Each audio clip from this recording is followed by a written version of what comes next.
disappointed in every one of you. I'm sorry, I don't mean to offend you. I'm disappointed in every one of you. I kiss you on the mouth. No, I'm not cool with that. I'm sorry. One more time. I'm disappointed in every one of you. I mean, I'm dealing with degenerate animals. I'm disappointed in every one of you. Disappointed in every one of you. All right, come on. Honestly, I can't do it no more. I'm disappointed in every one of you. Let me tell you why. It's gonna be all right, Nicky. Go ahead, shoot. He just killed a fucking man. What are you going to do about it? You're happy because you got nothing. You don't got a thing. You're happy because you got nothing. You got nothing. I want to get out of this rat hole. I want to get online. I need BDA Boxing.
Welcome everybody to another BDA Boxing podcast, broadcasting to you live from the true north.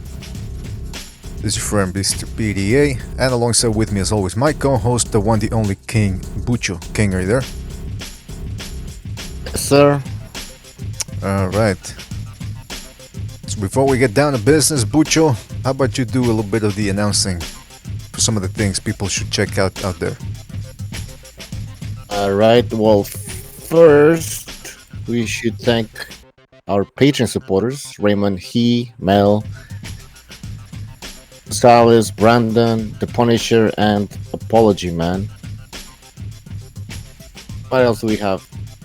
Oh yeah, Discord. We're moving to Discord. Hangouts is about to die. For some reason, they're shutting it down. They're shutting Hangouts on air.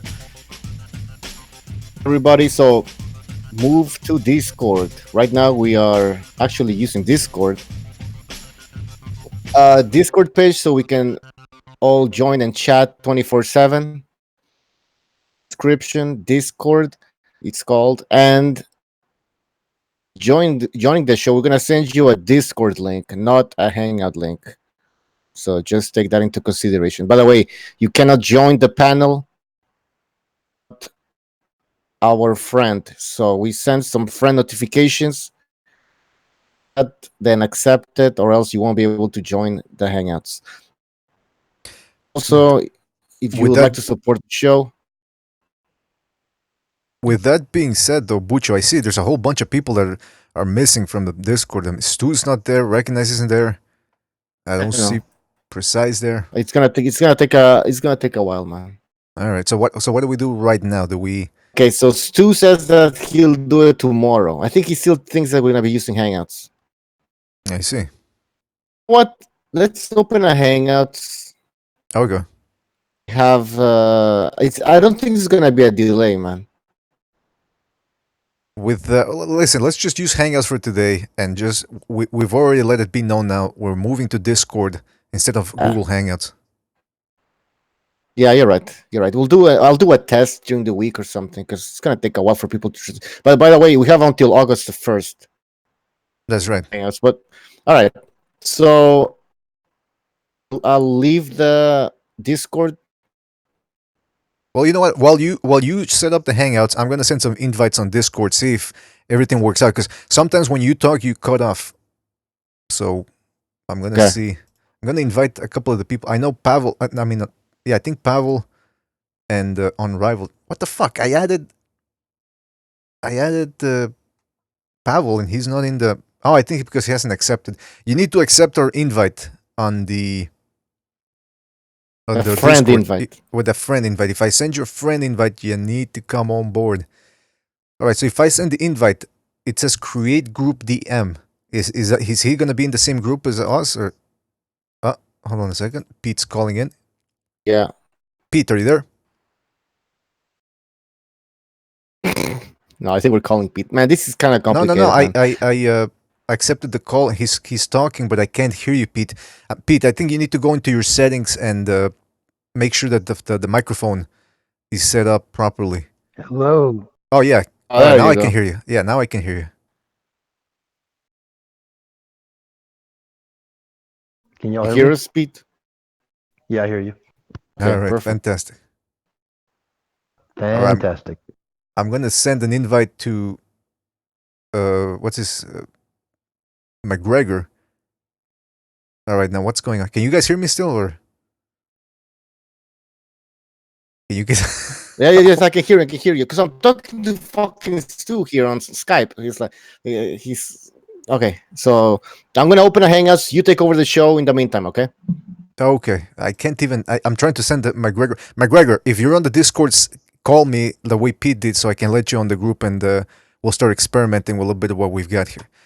All right, so Pete, thank you for being on. You're the first panelist we have on the Discord, so we're gonna test out if the audio is better than Hangouts, and if it is, we won't be having the problems we had in Hangouts where everybody's talking over each other. First of all, number one, can you hear the panel? I mean the soundboard.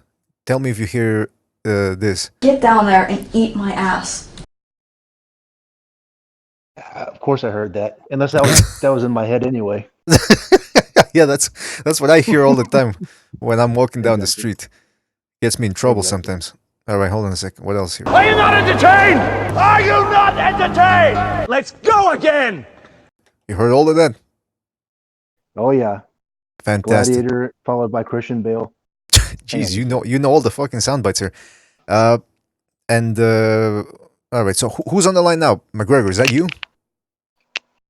Yes, sir. Yes, sir. Hello. Fantastic. All right, good to have McGregor on board, who's been helping us set up this whole operation here on Discord.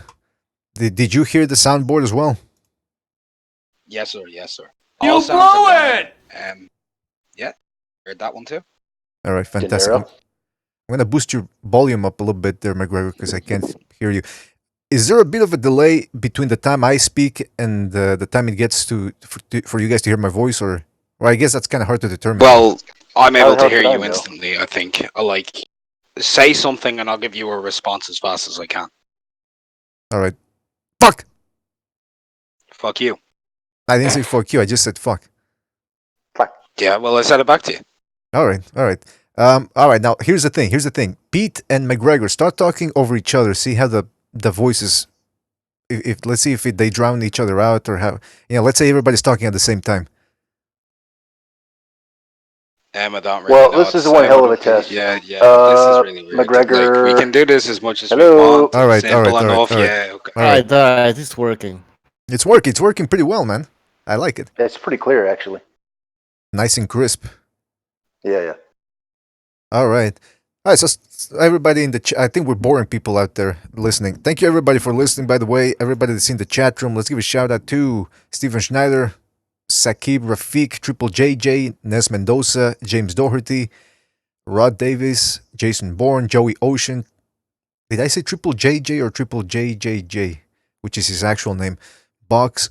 Get it right. Yeah, I know. Pavel, Azzy. All right, fantastic. Now I'm going to put the chat in the so you guys can see it. Hold on a second. BDA, the Hangout is ready. Copy the link and send it to me. All right, hold on a second. Yeah, it's All right. Stu says it does quacks. No doubt about that. Oh, Stu is already getting into fights with people in the chat room. By the way, Pavel, I see you there lurking in the chat. Oh, okay, now I see him. He's in the. Oh fuck! Do I have to copy the link every time from Discord? Every time I have to add somebody here, Bucho? Oh. Because I go to Pavel, I put it on the check mark there, and it says copy, hidden use copy button. I think I have to copy the link. I don't even know where.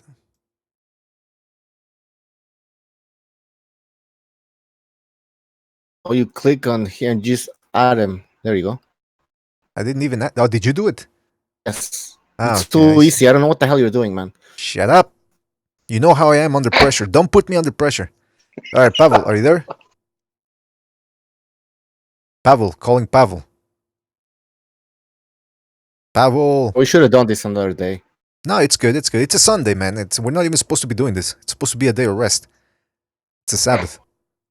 You know, Jesus got killed. That was the main reason Caiaphas decided to sentence him to death, because he violated the Sabbath. So, all right, listen. I'm gonna set up the hangouts. You guys talk about the fight from last night, the Ramirez versus Hooker fight, which was pretty explosive. Hi. Right.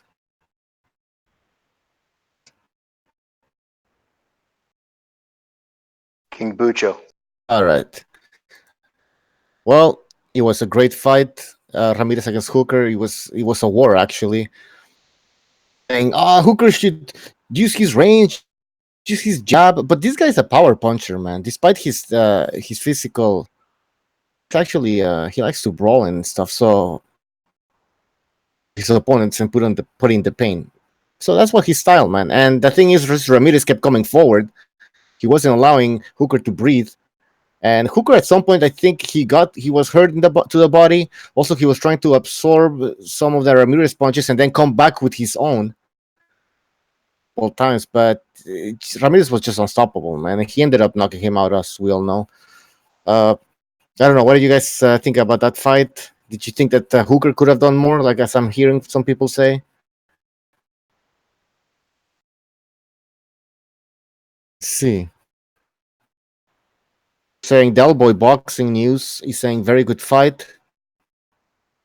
Hear me? No, we can't hear you, man. Can you hear me now? Yes, we can. Yes. Welcome to Yeah, the show. we hear you Pavel. now because you came off fucking mute, bro. Exactly, man. Good job. It was the other thing in the beginning. I've got the transmitter from analog to, or I should say from digital to analog sound, and it didn't like connect through it. We don't know what that means, man. correctly. So Bullshit. All right, Yeah. Pavel, can you hear? Anyways, Tell us. Hold on, Pavel. Tell us if you can hear the soundboard. I'm so loud! Oh, yeah! I'm so loud! Oh, yeah! Pavel, did you hear forget it. Anyways, let's continue. BDA, ready with the hangouts? No, I can't see it. I went to events and there's no hangout group there. I mean, no hangout event. Fuck. Yeah. Did you do it with the BDA account or the King Bucho account? The BDA account. It's right there. I see it, man. Well, I don't see it. What do you want from me? Fuck. Come on, Bucho. Bucho, you've made it, so create the hangout. Oh, it disappeared now. Mr. BDA. It disappeared. Let me. Okay, you guys keep talking Oh, boxing. I got it. All right. Takes 2 seconds. Takes 2 seconds. It's taking about 2 hours here. Listen, here's my thing about the Ramirez versus Hooker fight. Ramirez, man, he's a brawler, man. This guy does not give a well, I can't swear anymore, but he doesn't care, man. Now, one thing I liked, and Bucho pointed this out last night. I don't know if you guys heard this, but in between corners, they're telling Hooker to be careful. They're telling him to catch Ramirez coming in, blah, blah, blah. Meanwhile, in Ramirez's corner, they're like, don't respect this motherfucker. Don't give him any respect. It's interesting I heard contrast. Garcia say that. Don't respect him. Don't respect him. No respect.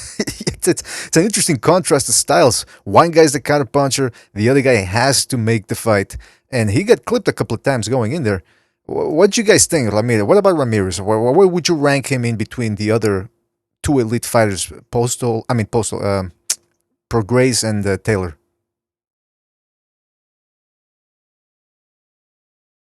Come on. I mean, his technique, obviously. I mean, depends what style he wants to fight, right? Obviously he's a comfort, Ramirez that is, and yeah, I mean he cuts off the ring pretty well, but not like Hooker is the best mover or anything. I mean he's still not tested to me, so I'll just wait.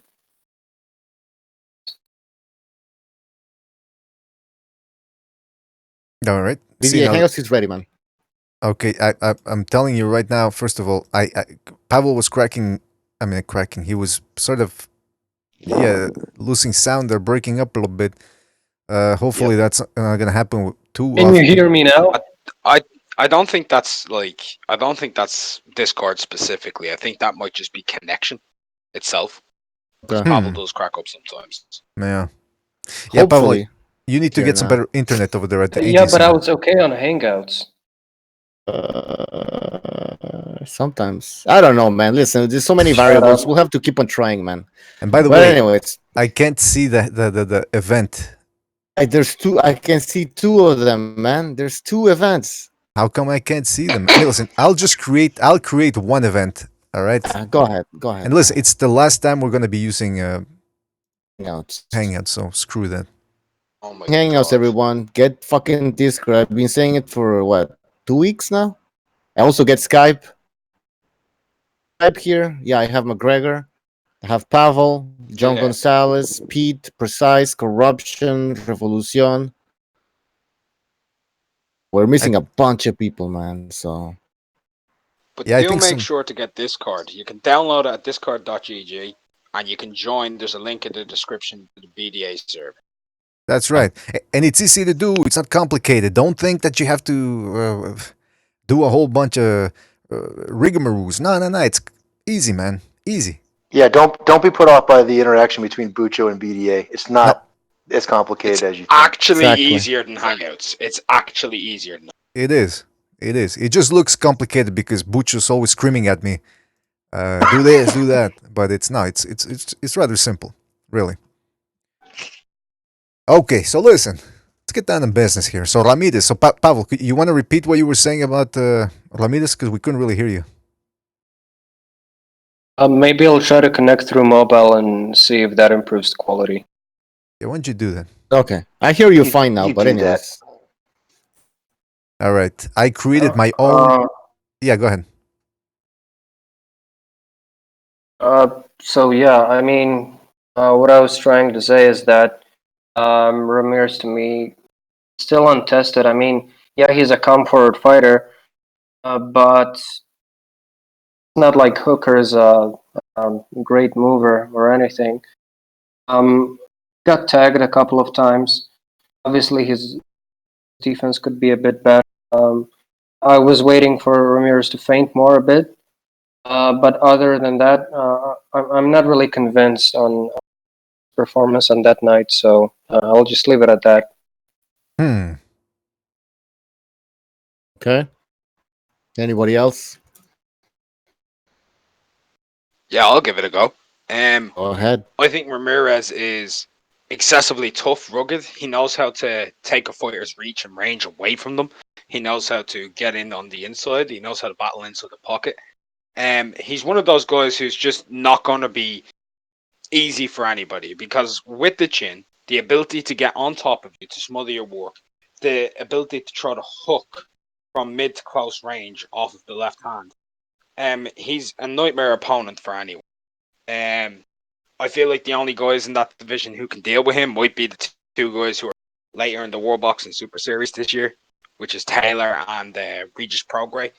But other than that, he has to be the best guy in the division outside of those two. He has gotten good victories over, well, there's a pay to win people question. I thought he won that fight. Amir Rahmani's beaten, and now he's beating Morris Hooker. He's got 3 top 10 140 pounders on his resume already. And I think he's pretty much drawn up the best resume so far. So the way I look at it is, yeah, he's the guy to beat right now. He's got 2 belts. He's got the best resume. He's taken on the best opposition. He's put on the most amount. He sells the most tickets. He's kind of the guy in that division now. And Regis Prograis and Josh Taylor have to take over that. to put on a show when they fight either way. Other than being able to put on a clinic with one another, he's got to be the main man. Yeah, I would assume that that's the way it goes. I mean, you look at who has the better wins. That's what some people say, well, no, I go by the eye test. No, you go by the wins and the eye test. All right. By the way, sorry about that, but we got the Hangouts ready so that everybody can join in, and not everybody has the Discord. So what we're gonna do is we're gonna switch to Hangouts. Butcher, can you send the link to everybody that's in here?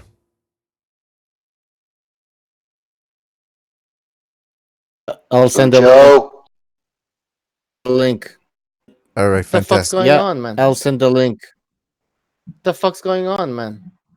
I think there's a bit of, there's a delay here between Hangouts. All right, I'm gonna close the Discord because I think we're getting a little bit of delay here, or echo, I should say, and then let's go on over to Hangouts. All right, we'll continue we'll continue the Discord thing later on. How do I end this call? Leave the call. All right. So now I don't think any of these guys can hear me. They're in their own call. Oh, by the way, I see we got Stu on the. I see we got Stu on the Hangouts. Yeah, no, I'm here, man. I'm back on Hangouts. All right. I'm on Hangouts. Okay, and I'm gonna close Discord then, because I'll get rid of that group later on and start another one next time. Meanwhile, we got Stu here. Did you send it to Pete, McGregor, and Pavel? Yeah, I'm about to do it. You're about to do it. I told you to do it. Yeah, creep. All right, Stu, are you there? Calling Stu. 1, 2, 3, Stu. Yep. I can lay you out I'm and fill your mouth with your mother's feces. Fucking fuckers, fucked! Oh, okay, it's working. Okay. Stu, we're just talking about the what's it called? The Ramirez versus Hooker fight. Did you manage to catch it last night? Well, this is the thing. I'm not going to be much use to it because obviously it was the anniversary of my the mother of my child. She died a year ago, so we went out and had a little drink, and I ended up rolling in at 10 o'clock this morning, sort of thing. So I don't feel good at all. Jesus. So I've not managed to catch up on a lot of boxing. I've been asleep, so I'm sorry about that. But obviously, sometimes there's more important things than boxing. You know what I mean? No, I don't know what you mean, but I mean, I am sorry about what happened. Now listen. Okay, so you didn't catch the fight. It was a pretty good fight, though. But like we were talking about, Yeah. I mean, Hooker got knocked out, didn't he? Did Hooker get stopped or something? yeah, he did brutally. I mean, he didn't get knocked out. But... Eddie Hearn's having a stinker, isn't he? I mean, fucking just can't buy a win. Yeah, I mean, it's not a good year for the zone as well. What do you mean? What's going on with the zone? The zone, well, because Ramirez he's a top ranked fighter, and so the fight did take place on the zone, but it was basically the zone fighter against a top ranked fighter, and the top ranked fighter won. So the zone took a loss to yesterday night. Yeah, that's true. That's true. By the way, sorry, because I'm doing various things at the same time. Where is everybody? Didn't we send the links to? I sent the links. They're gonna be showing up. Just calm down, man. I will not calm down. All right, I sent the links. Don't worry, man. Just keep the show going. Okay. Well, you guys keep the show going. But what are you doing? Great ass. All right. So, listen, Butcher, you said something interesting about Ramirez, about that different mentality, about where Robert Garcia was telling him, keep pressuring him, don't respect him. That's a hard thing to do against a guy like Hooker who can't punch. Yeah, anyway, listen, I'll just keep talking. It's a difficult thing to do when you're fighting a guy like Hooker. Number one, Ramirez, I like the guy, but like McGregor was saying, is he really, I mean, is he proven? Oh, sorry, I think it was Pavel that was saying that. We don't really know where Ramirez falls here because he did have, he has a couple of good wins, decent wins, but he doesn't have a postal on his record the way Josh Taylor has. Even Prograis has the Flanagan and... Flanagan? He's a good fighter, Flanagan. He's a very good fighter. What are you talking about? Are you joking, right? Yeah, I don't know though. Flanagan, Flanagan at 135 is a good win, but not at 140. Yeah, I mean, come on. useless. It's useless comes to mind. I mean, we take the piss out of fucking Paulie Malignaggi's punching power. Malignaggi makes he makes fucking this guy look like Wilder. Just no punching power whatsoever, Terry Flanagan. He could hit you 300 times and you'd be lucky if there's a blemish on your skin. And that's the problem with Flanagan. When you fight like that, you've got to be able to hurt. If you're not like a technical boxer, keeping it at range and picking your shots. If you're not them sort of fighter, you've got to, if you're a coming forward fight, you've got to have some sort of fucking pop, surely. You've got to. And then that's Flanagan's problem. He just couldn't hurt Prograde. Every time Prograde hit Flanagan, he was hurting Flanagan. So that's the problem with Flanagan. So is it a good win at 140? Probably not. Yeah, Bay Area in boxing said that you guys serious right now. He never was dangerous. And I mean, I'm not saying he was a bum or anything, but I don't know. We're questioning here Ramirez's win yesterday against a dangerous boxer like Hooker. And now you're saying that Prograis, he's tested because he beat Flanagan? He beat Flanagan easy. He beat Flanagan easy. Relic easy. Indongo easy. I mean, I don't know. I just think he. Indongo. I don't think he beat Flanagan. He didn't beat Flanagan easy. It wasn't an easy fight. No. It was a hard night's work for him. It was in the sense that he fought as good as he could, and Flanagan barely won a round in there. To me, that's easy. I don't know. I could be wrong. Okay, it's one of them fights. It's one of them fights where every round's competitive, but Prograis just probably nicked it. So on the cards, it does look a wide margin, but when you actually look at the fight itself, it was a lot closer than what the cards say, sort of thing. Right. I'd definitely have Prograis winning though. Listen, in terms of who has the best resume right now at 140, it has to be Josh Taylor. He beat Tite de Vasquez and stopped him. Never been stopped before.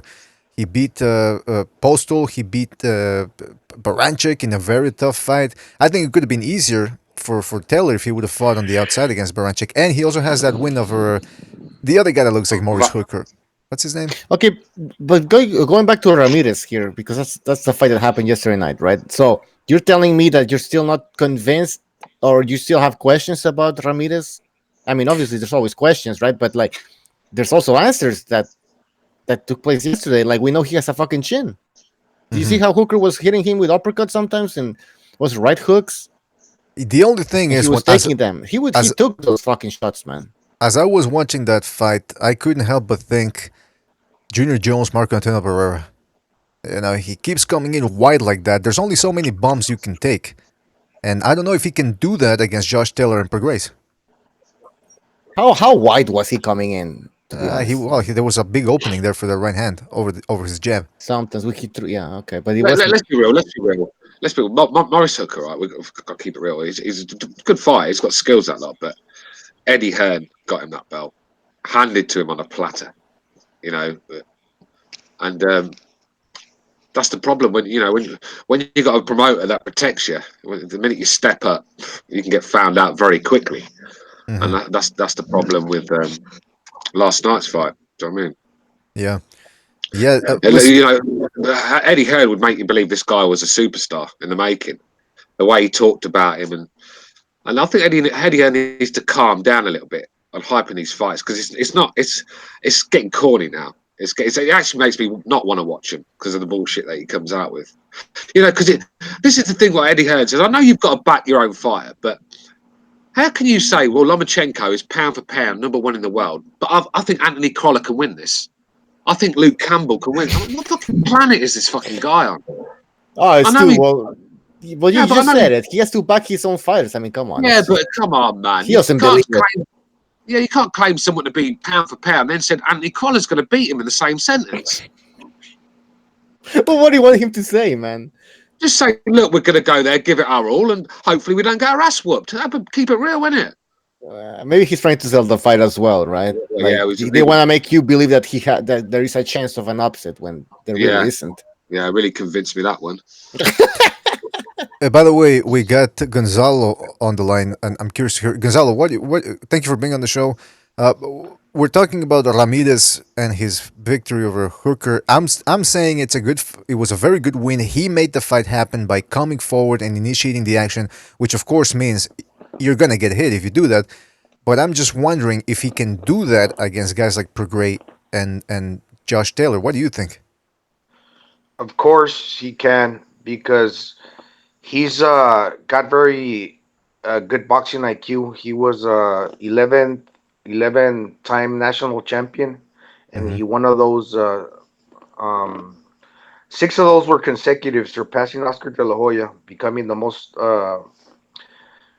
successful lightweight in amateur history. So he's seen all kinds of styles. Now, as a professional, he's a unified champion now, and he does have good wins against Emir Iman and Antonio Orozco, who's a tough and rugged fighter too. And plus, this Maurice Hooker win is also a good victory. I mean, he did have a close fight against Cepeda, but I mean, the guy was a left-hander, and I mean, what can you say about that? It was just, I don't know, Different lackluster styles. performance. Yeah, but yeah, he's tough. And the thing I have to say about Ramirez, what makes him so good, that he's very balanced. Okay, so like he throws hard punches with both hands, but he uses his left hand to score power punches.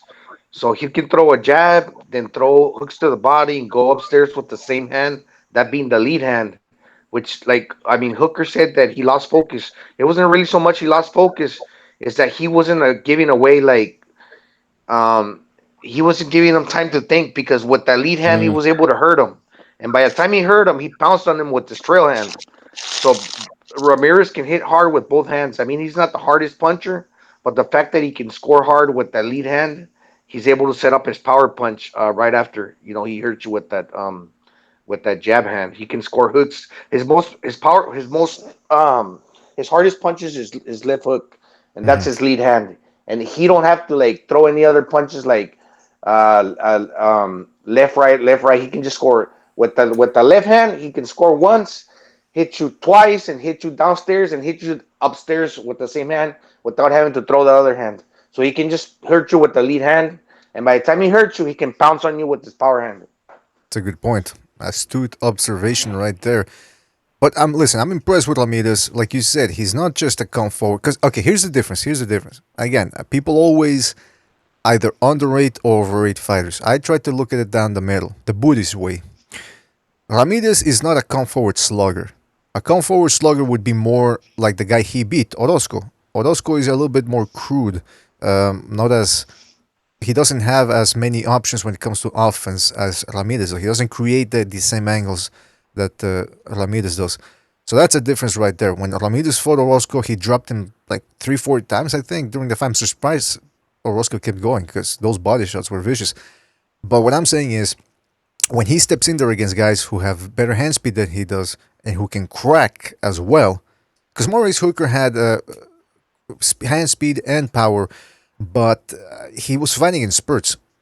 Tim Prograis, or at least Josh Taylor, he definitely can fight more consistently, and he will be going to the body as well, and he's more mobile. So I'm not saying Ramirez can't win those fights, but I'd like to see Ramirez in there against Postal.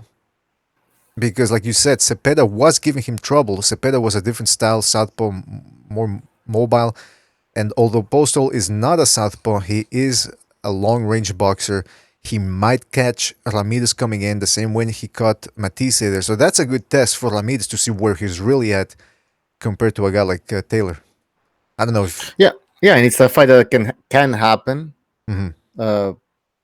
Well, actually, also the Prograis fight. You reminded me that Prograis is with Top Rank, correct? Yes.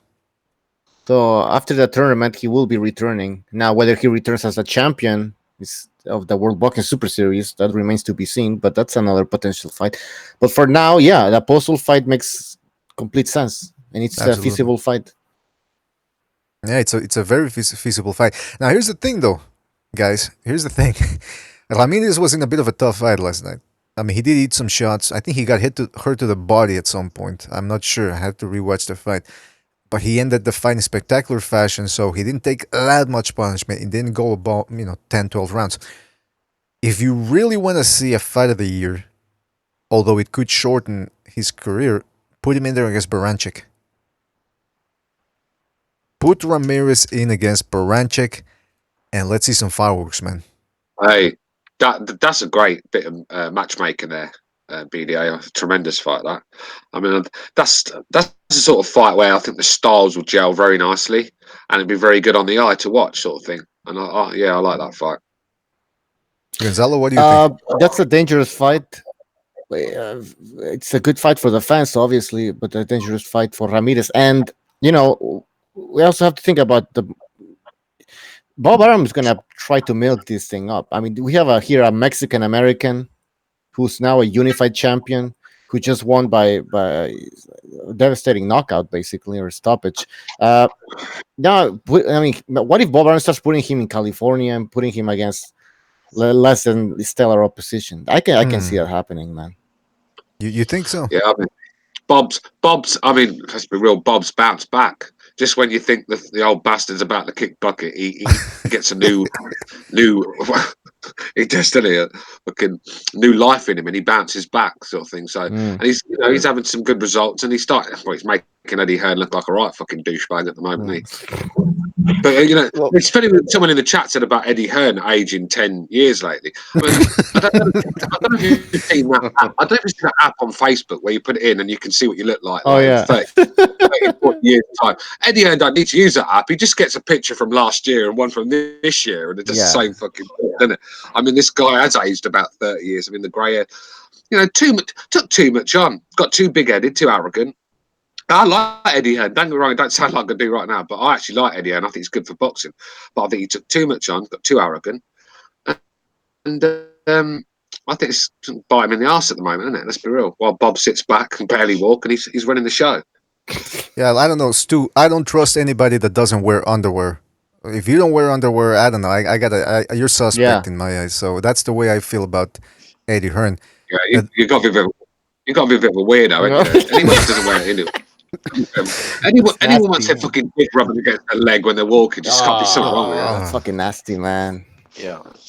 This division is I think it's the best division in boxing, and these guys like what's the guy, Devin Haney and Teofimo Lopez, if they think they're gonna be like superstars, it's gonna be very hard for him to stand out amongst like these tough guys at 140 pounds, because it's just so stacked, so many fighters. Mm-hmm. Well, you know what? I hate to change subjects. I'm just going to change it a little bit, and we're going to get back to the Ramirez thing. But you bring up something, Gonzalo, about superstars and guys making money or being fan favorites. Ramirez has the perfect style to be a fan favorite. Contrast that to the guy that fought on the undercard. Now, Gonzalo, I know you were complaining about that during Discord, during the undercard, how awful it was in terms of entertainment. Tevin Farmer. Now, Bucho, confirm this if you could, please, but because I didn't listen to the post-fight interview, but people were booing Farmer. That I did hear. Oh my god! Did you guys see the Tevin Farmer fight? I mean, he's a good boxer, I guess, athletic. I'd say athletic boxer, but he lacks the fucking punching power. So he's fighting this this Frenchman that nobody knows about, and that fight goes 12 rounds. And so after the fight, people start booing because it was a boring fight. And then Tevin Farmer, during the interview, he says, I don't care about the fans. At the end of the day, they're going to change. Once I move on, there's going to be another boxer and they're going to be supporting him. And like that, the fans are always going to be cheering on somebody else eventually. And I have my family to take care of. But, I mean, go ahead, Stu, go ahead. No, I agree with you totally. I agree. I mean, I think burnt out. I mean, you've only got to look how many fights this guy's had lately. I mean, fucking about 6 fights this year already. Ridiculous.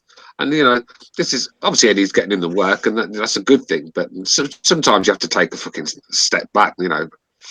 Recharge the batteries. It's not just the physical side; it's the mental side as well. And you have to have a rest. And it's just camp after camp. And maybe he was fucking. Maybe just went right. I'm going to go in there and steal this one. With the least damage as possible. Maybe it was because I've seen in some good fights. Farm he does let his hands go, so you can't complain about that. But obviously, I didn't see the fight last night. But obviously, you guys are saying he was terrible. Well, that could be an excuse for him. I'm not saying that's the fact. Yeah, but Go ahead, BDA. Well, the fight here's wasn't. the thing. Yeah. Here's the thing. I used to defend Tevin Farmer because he did try to push. He does try to push guys a little bit back, kind of like what's his name, Andrade did at 160 in his last fight.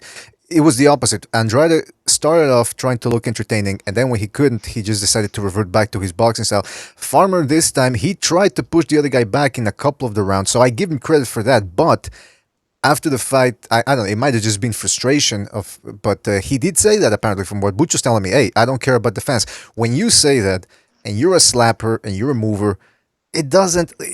This is again. I know people are gonna say, "Oh, BDA, you're always blaming Floyd Mayweather." I'm not always blaming Floyd Mayweather, but this time he did set the precedent. Mayweather did of making this mobile boxers think that all they have to do is keep winning, and eventually they're gonna earn multi-million-dollar paydays. That's not how it works. Mayweather was an anomaly because most people want to see him because they thought he was this wizard, from the movies that was going to do Matrix style stuff in the ring, and that's why they ended up paying to see him. And eventually, they want to see him fight to lose. And he only made $1 million pay-per-views when he fought other A sides or strong B plus sides. When he fought Victor Ortiz, apparently he didn't make it. That fight didn't make 1 million pay-per-view buys. When he fought Maidana, couldn't crack 1 million either. It's only when he fought guys like Mosley, Pacquiao, Canelo.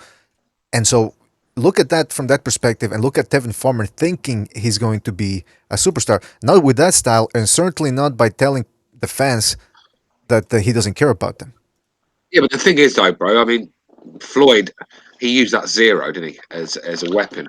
Tevin Farmer doesn't have that zero. He has many defeats, and it's hard to sell. Let's be real. I mean, if you're going to be a fighter that has got a lot of defeats on your resume, then you better be exciting.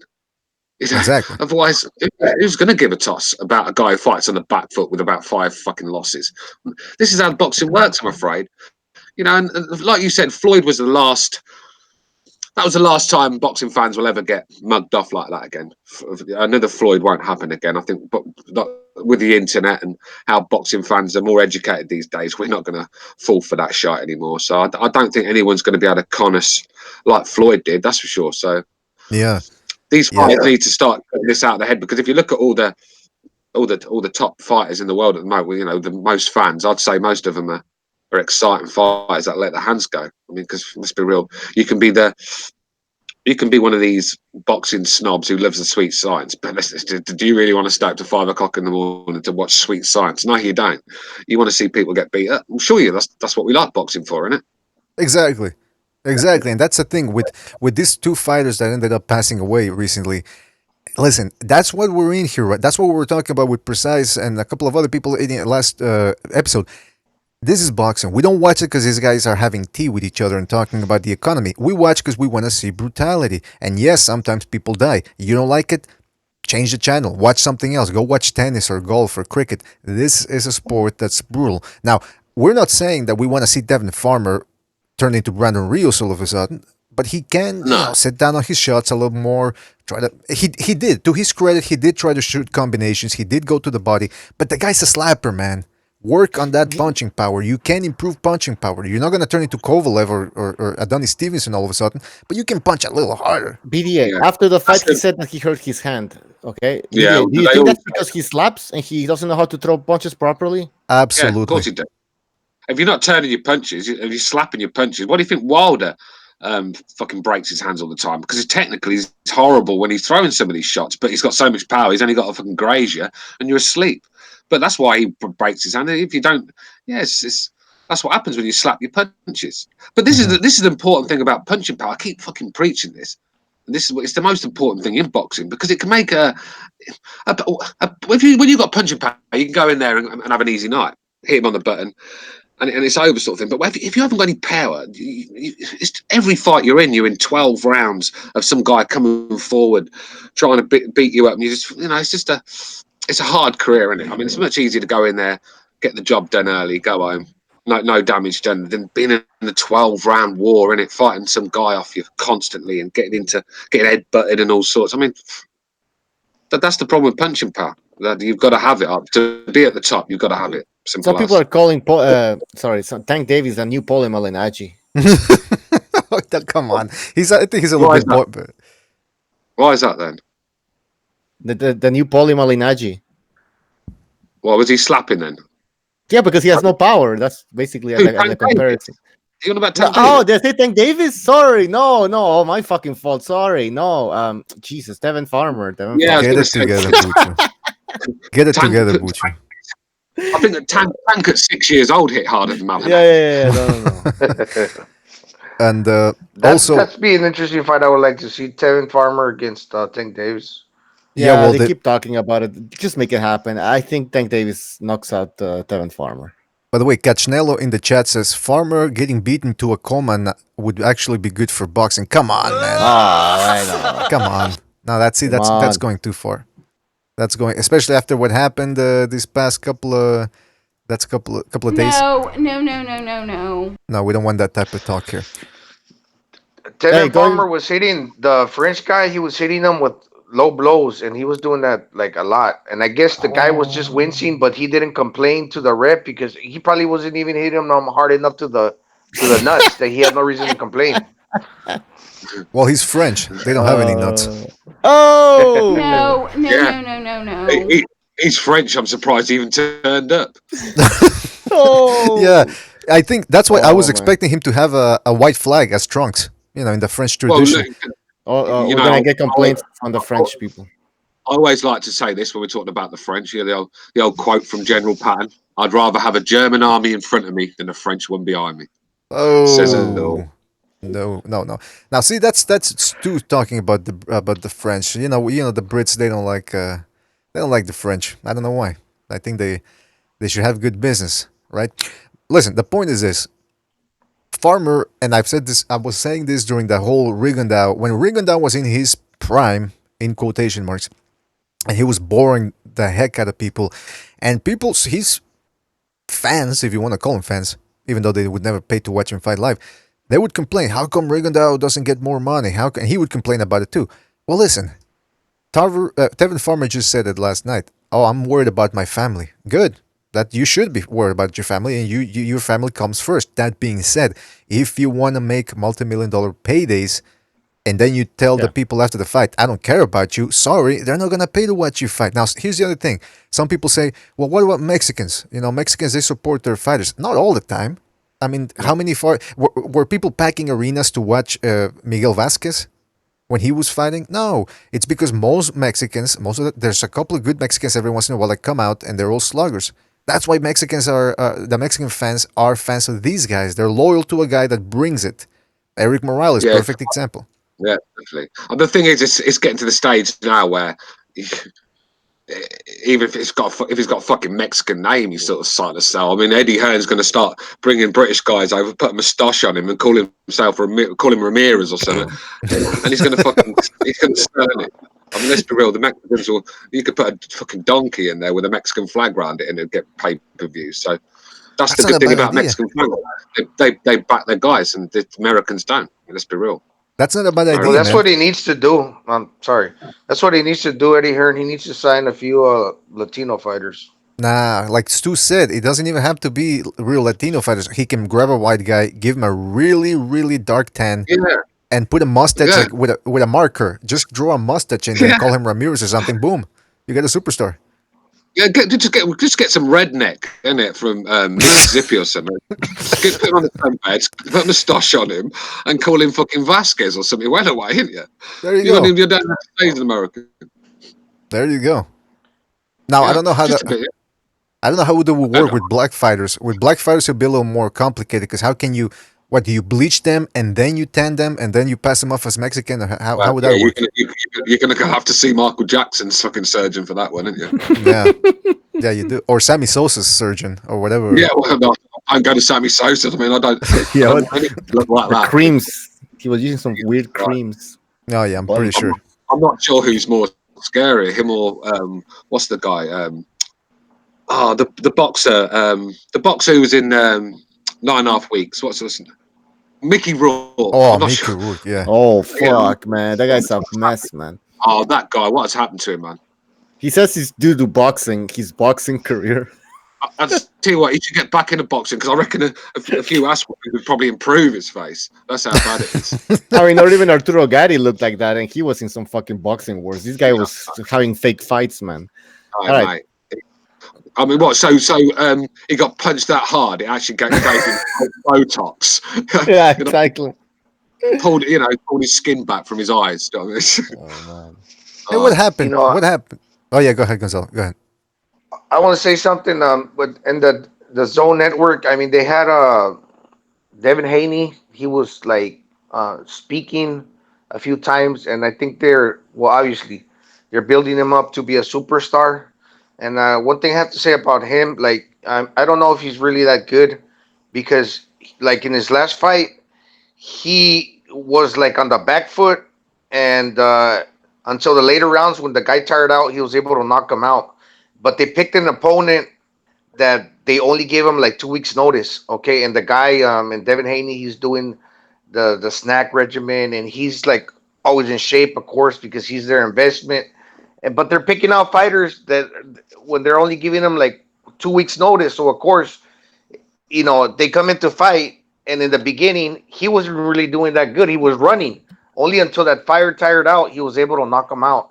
So what I'm saying is, he really that good? It's just, to me, I'm not sold on the guy. Nah, not me neither. Even like guys like Shakur Stevenson and Devin Haney, those are two guys that they still need a little more seasoning. They need a little bit more. Actually, Shakur Stevenson, I was impressed with his last win over that Puerto Rican guy. I forgot his name already, but that guy's a good fighter. And Shakur Stevenson outboxed him from the outside. Again, another guy that sort of content with not pushing the pace too much and just outboxing his opponents. I don't know how good he's going to be in the future. But I think he's better. I think he's better because they're matching him up with better fighters. Oh, go ahead, Stu. No, sorry, Gonzalo. For me, Luke Campbell should have took the Devin Haney fight. I think that was there for him. But he's decided he wants Lomachenko. Yeah, of course it's money, but let's be real. He's not winning that.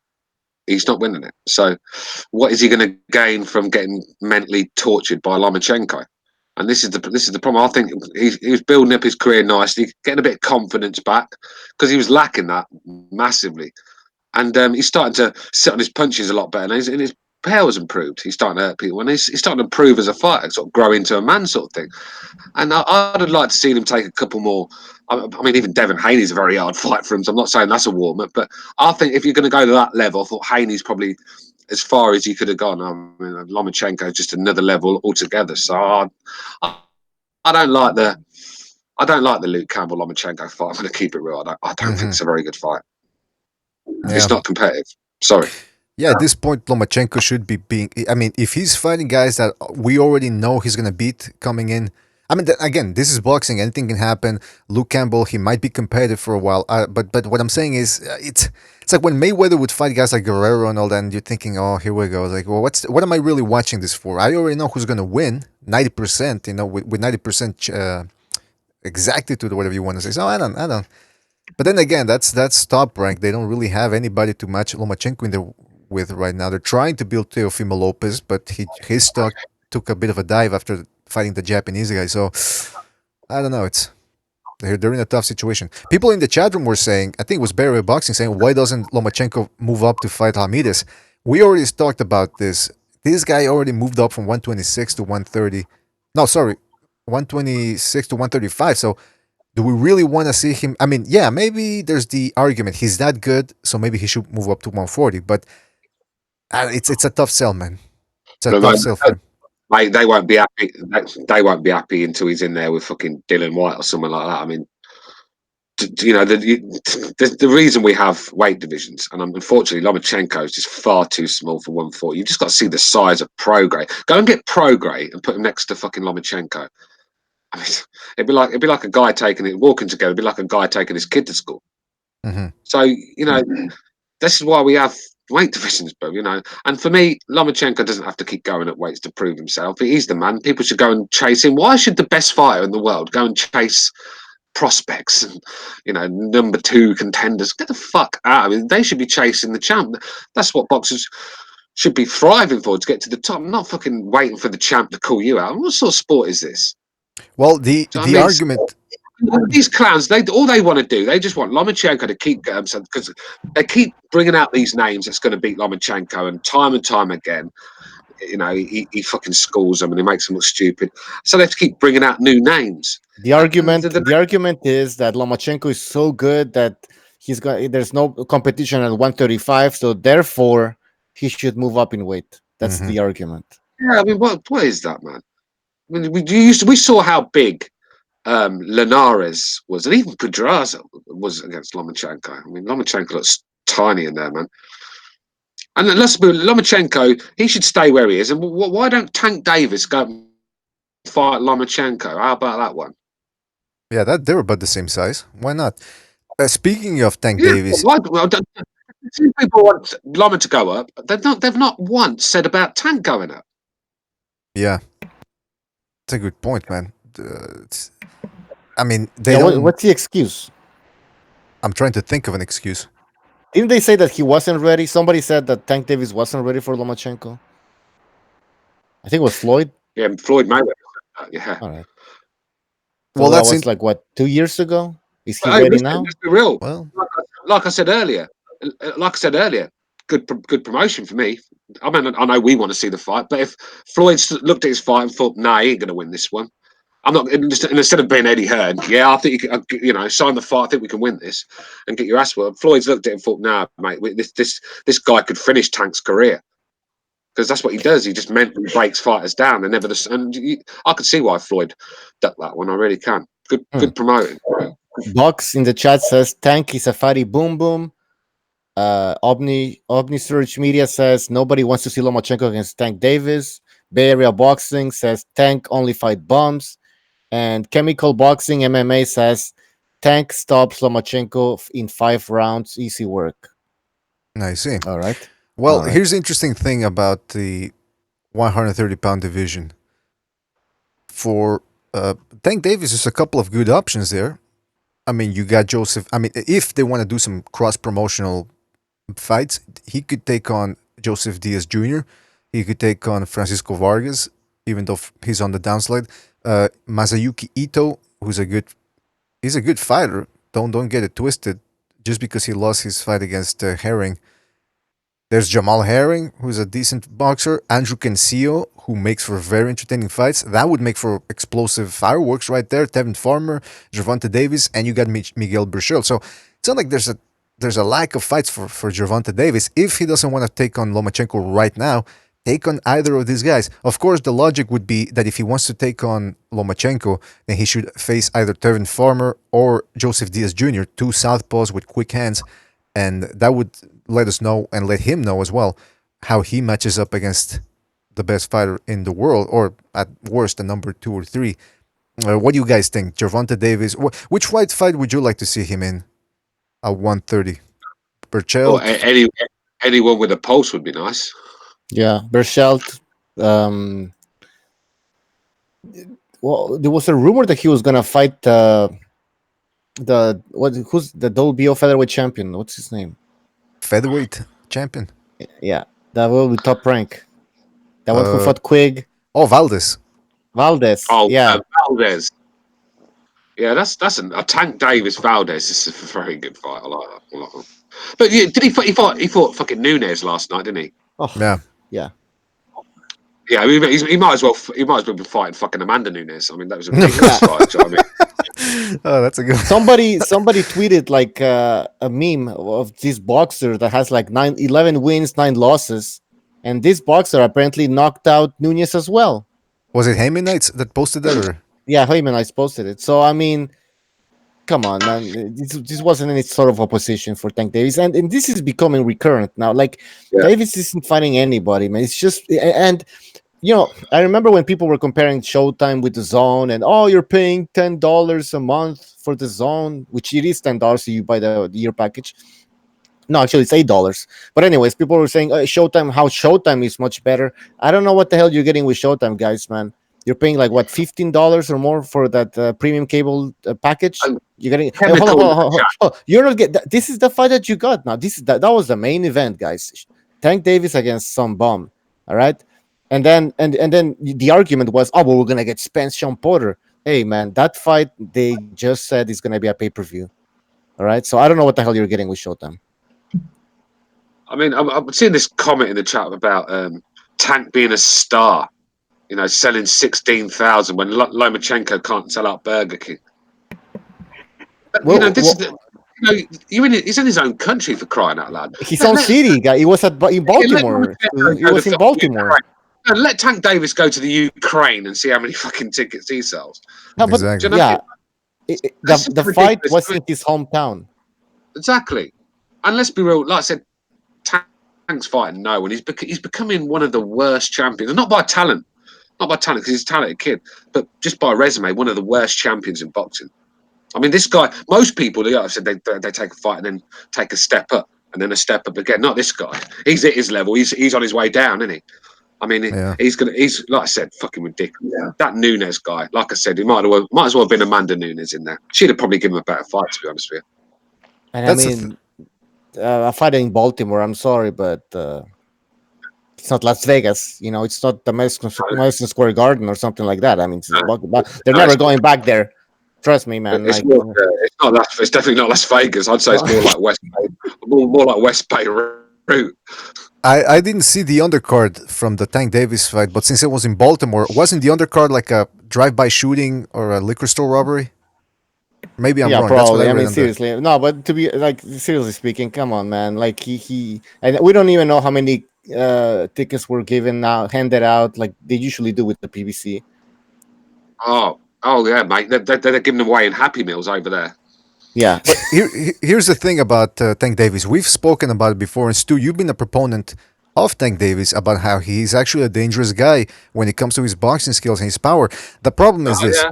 The problem is this. When you look at Tank Davis, it's a promotion. It's the way he's been handled and apparently he's not an easy guy to deal with either. So that's his fault as well. 2017, he had a very good year. He beat Pedraza, stopped him, something Lomachenko couldn't do.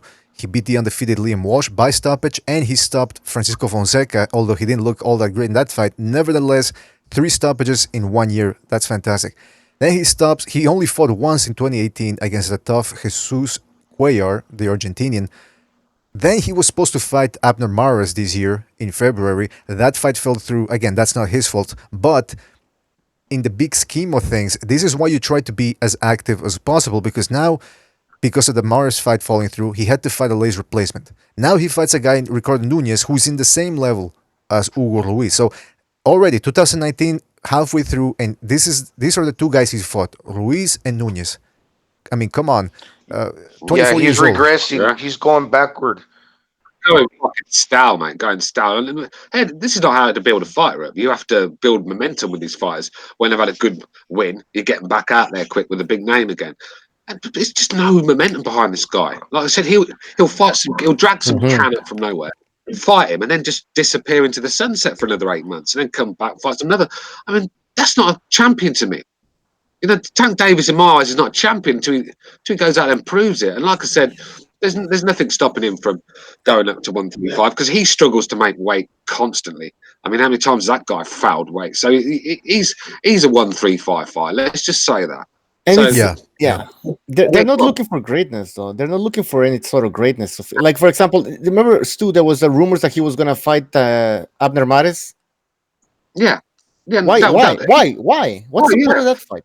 Well, so you can say you're the fucking 10th person to bash up Abner Mares. Yeah. Plus, Mares is really a 126 fighter. 122, man. Yeah.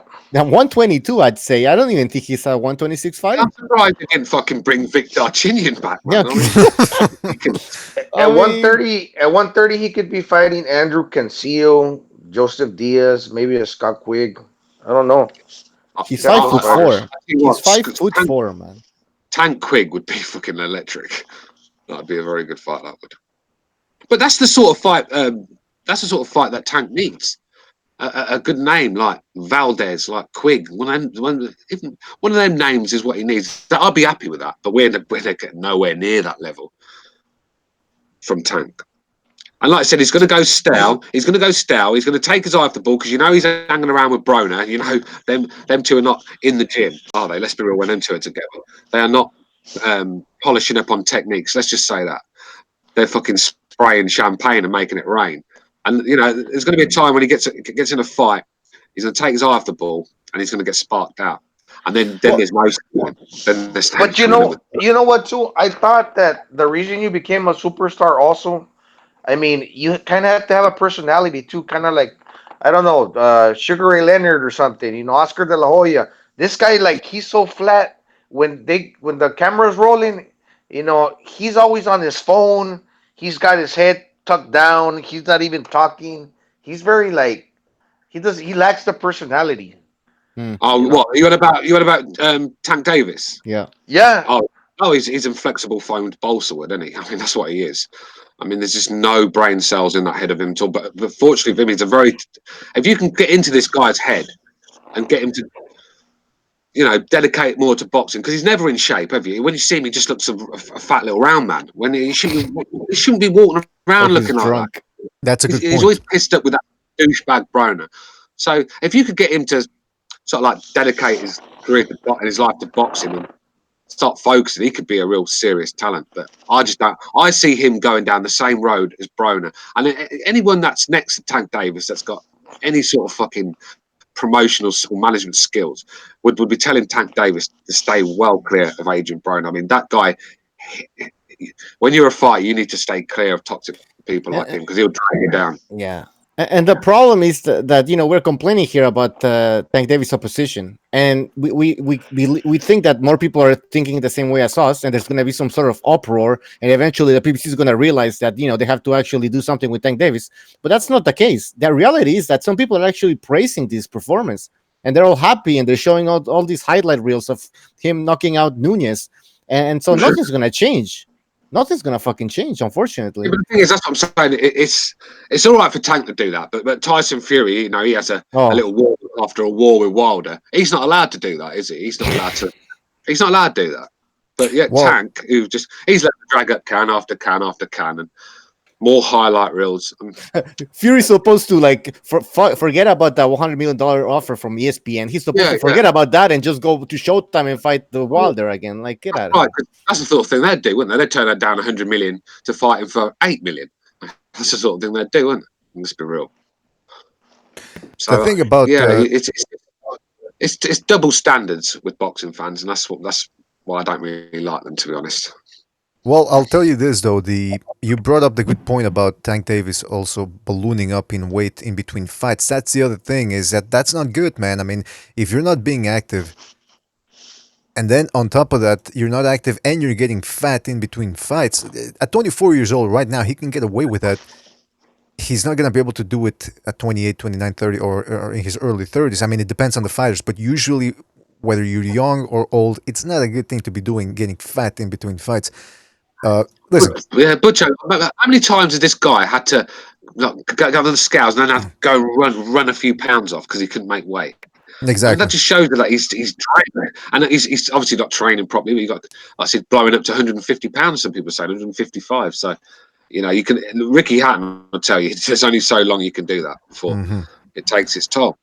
And I don't know if chemical boxing MMA in the chat is for real, man. He keeps saying that Davis is gonna knock out Lomachenko. Fine, that's your opinion. Canelo dropped his belts to avoid Charlo. What a disgrace! Now he's saying that Fury got knocked out stiff. No, he got back up, man, and he actually had Wilder backing up. Wilder was on the back foot in that 12th round. How pathetic is that? Well, if you call that stiff, no wonder your wife's disappointed with you. Yeah, man. Listen, I don't even know.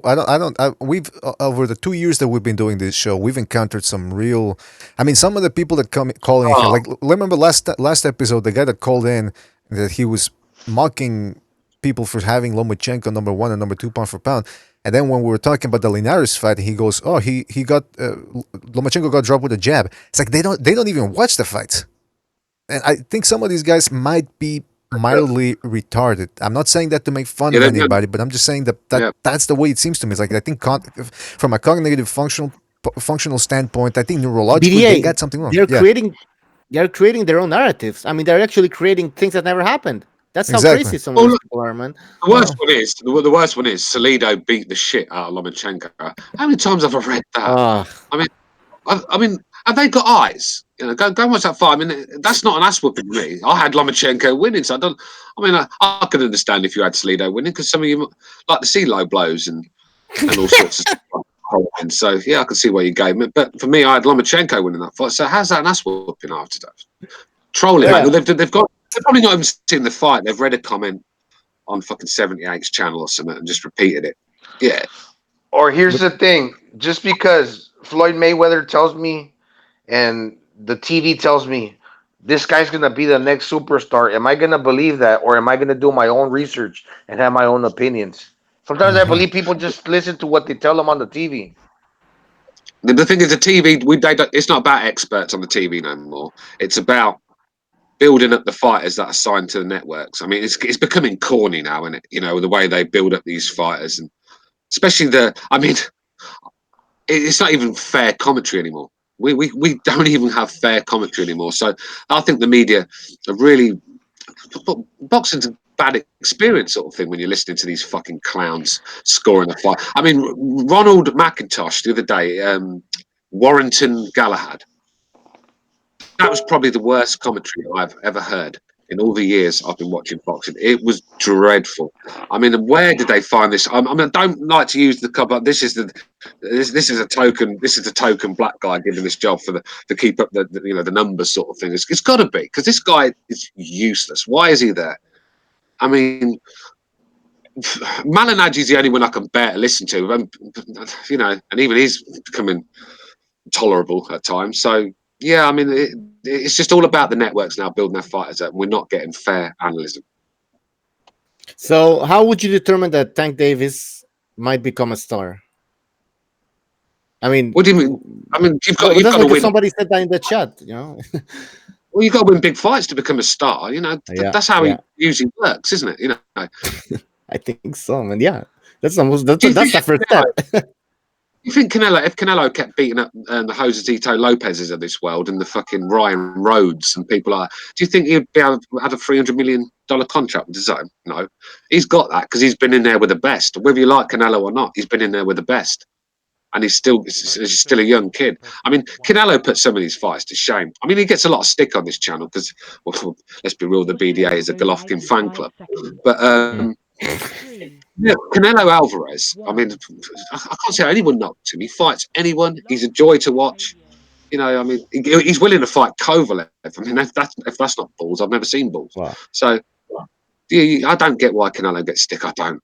He's a throwback fighter, and we need more of them. All right, yes, he has his cherry picks. They all do, but he's a throwback. Well, Gonzalo, you were talking about that, right? Like, how come some people think that Davis is going to become a superstar based on what? What do you think about Tank Davis, though? How far can he go? Is he really that good? As far as skills, he looks to be good. I mean, he's got power. He's fast. I think maybe sometimes he loads up too much with his punches, and he kind of like instead of fighting like smart, he'll do like some things that are like he'll try to clown in there, and that could be dangerous like later when he faces better guys. But as far as his personality, I don't know. It's just like you don't really hear him speaking like eloquently. He's always like facing away from the camera. He's quiet. You got all these people around him are the ones that are talking and just making a spectacle. So I don't really know too much about the guy because he rarely speaks. He's like well, like let's be real. Floyd Mayweather don't let him speak. Gonzalo. Go to a press conference. Floyd hogs the show. Tank's in the corner. I thought Tank was one of the fucking spit bucket boys at one time, and I thought Floyd was fighting because the guy just sits there while Floyd takes over. I mean, Floyd needs to back off and let the little personality he has got come out, sort of thing. Yeah, you're right. If you haven't got some sort of personality, you better be a really exciting world-class fighter. Because if you haven't got either one of them, then you're not going to be a big star. As simple as that. I think Davis gets some attention because of the fact that he's always next to Mayweather or associated with Mayweather, and then he's hanging out with Broner and he's a drunk as fuck. Yeah, exactly. Good. Yeah, perfect. That's what he is. Yeah, you don't see Tank on boxing news or something. You see him on TMZ sitting there fucking with Broner pissed sort up. of like Broner, like on that website World. No, what's it called? World Breaker Boxing. No. That's the World Star Boxing. World Star. I mean, World Star Hip hop yeah. or some shit there. Hippity That's hop. always like, yeah, that's where he was always showing up, man. That Adrian Broner, and so he got some of that fan base. But in order to get there, you gotta really act. What's the word? Trashy. Yeah. Well, yeah, because that's what society's become. You know, I mean, it's just like anything. When you look at women, the trashy women are the ones making the money. You know, the innocent women that have got morals. No one wants to see them anymore. We want to see tits and arse being flashed, don't we? And that's what it's like with anything in society, and that's how trashy society's become. Where people like Broner, who can be just losing fight after fight, and getting his ass whooped in a few of them. I was reading. He's a big name over there. Sorry, go ahead, Stu. Go on, bro. No, go on, I'm finished. All right, yeah, because I guess he gets the Mayweather. He gets the Mayweather fans. There was he's a bit of sponsored by delay. Mayweather. Yeah, good point. Go on, BDA. Well, I just wanted to say I was reading one time. Again, I made the mistake of going to boxing scene, and I was reading a thread about Tank Davis. No, sorry, Adrian Broner, and somebody said, "Man, Adrian." They showed a video of Adrian Broner just doing some like trashy stuff on the streets and all that, and I think he was throwing money in a strip club and then flushing it down the toilet again, something like that. I forget what it was. And then there was some guy going, who cares? Why don't you just let him live his life? Why are you judging him? And I'm thinking, well, why not? I mean, if you're doing trashy behavior, so should everybody just stay quiet? I don't understand that mentality of let whatever everybody else wants to do. I mean, I won't say I've got a few grand in the bank. I won't say how much. Not loads, but I've got a few. If I drop 20p, I'm picking that fucking thing up, man. Yeah. I'm not spraying money around. I worked hard for that. I'm not going to sit like when we went out the weekend. I got one of his mate. He's a right fucking. He's a right Charlie. He goes around with his champagne bottle, throwing it around, thinking he's the man, and then fucking sitting there crying because he's skint at the end of the night. I mean, these fucking people, man. Well, you know what? It's interesting today. You got this guy in the chat from Chemical Boxing. He says Broner is a bigger draw than Loma. Live with that. I don't care. First of all, it's not even true. But if it was true, what do I see? This is when people take it personal. Who cares? He's assuming that we're this big Lomachenko fans and that we're gonna be pissed off. Oh, if Broner, stop trying to get under his skin. Okay. Stop trying to take it personal. It's just boxing talk, man. I don't understand why you gotta be so upset to come here on the chat and start thinking that we gotta fight each other. We're boxing fans. Or at least on the hangout, we're boxing fans. I don't know about you. You seem to be more focused, Chemical, on the why is Broner more fighter. popular than Lomachenko? Explain me that. I mean, what's to brag about acting ghetto style like Broner? That's why he's popular. Let's be honest. That's the only reason, because he has a bunch of losses in his record.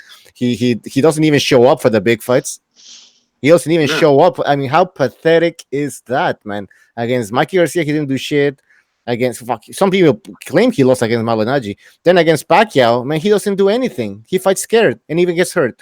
Mm-hmm. We don't give a fuck, man. Paying for Broner pay-per-view, it's like going to the cinema to watch a movie you've already watched and keep going. Why would you do it? You've seen the movie, it's shit. Move on. That's what it is with Broner. You're getting the same fight. There's now and again he'll throw his hands and look flashy, but let's be real. Most of it is hiding behind that shell, throwing nothing in return. And you got to be a fucking dumbass to keep paying for that. Mm-hmm. I mean, let's be. I know he's the B side these days, so maybe it's the other fighters that they're paying for, but I just can't understand it. Well, like Broner stopped being exciting when he moved out of the 130 division or 135. Sorry, that's the thing. It's interesting because it's again we're getting to the business side of boxing. Broner.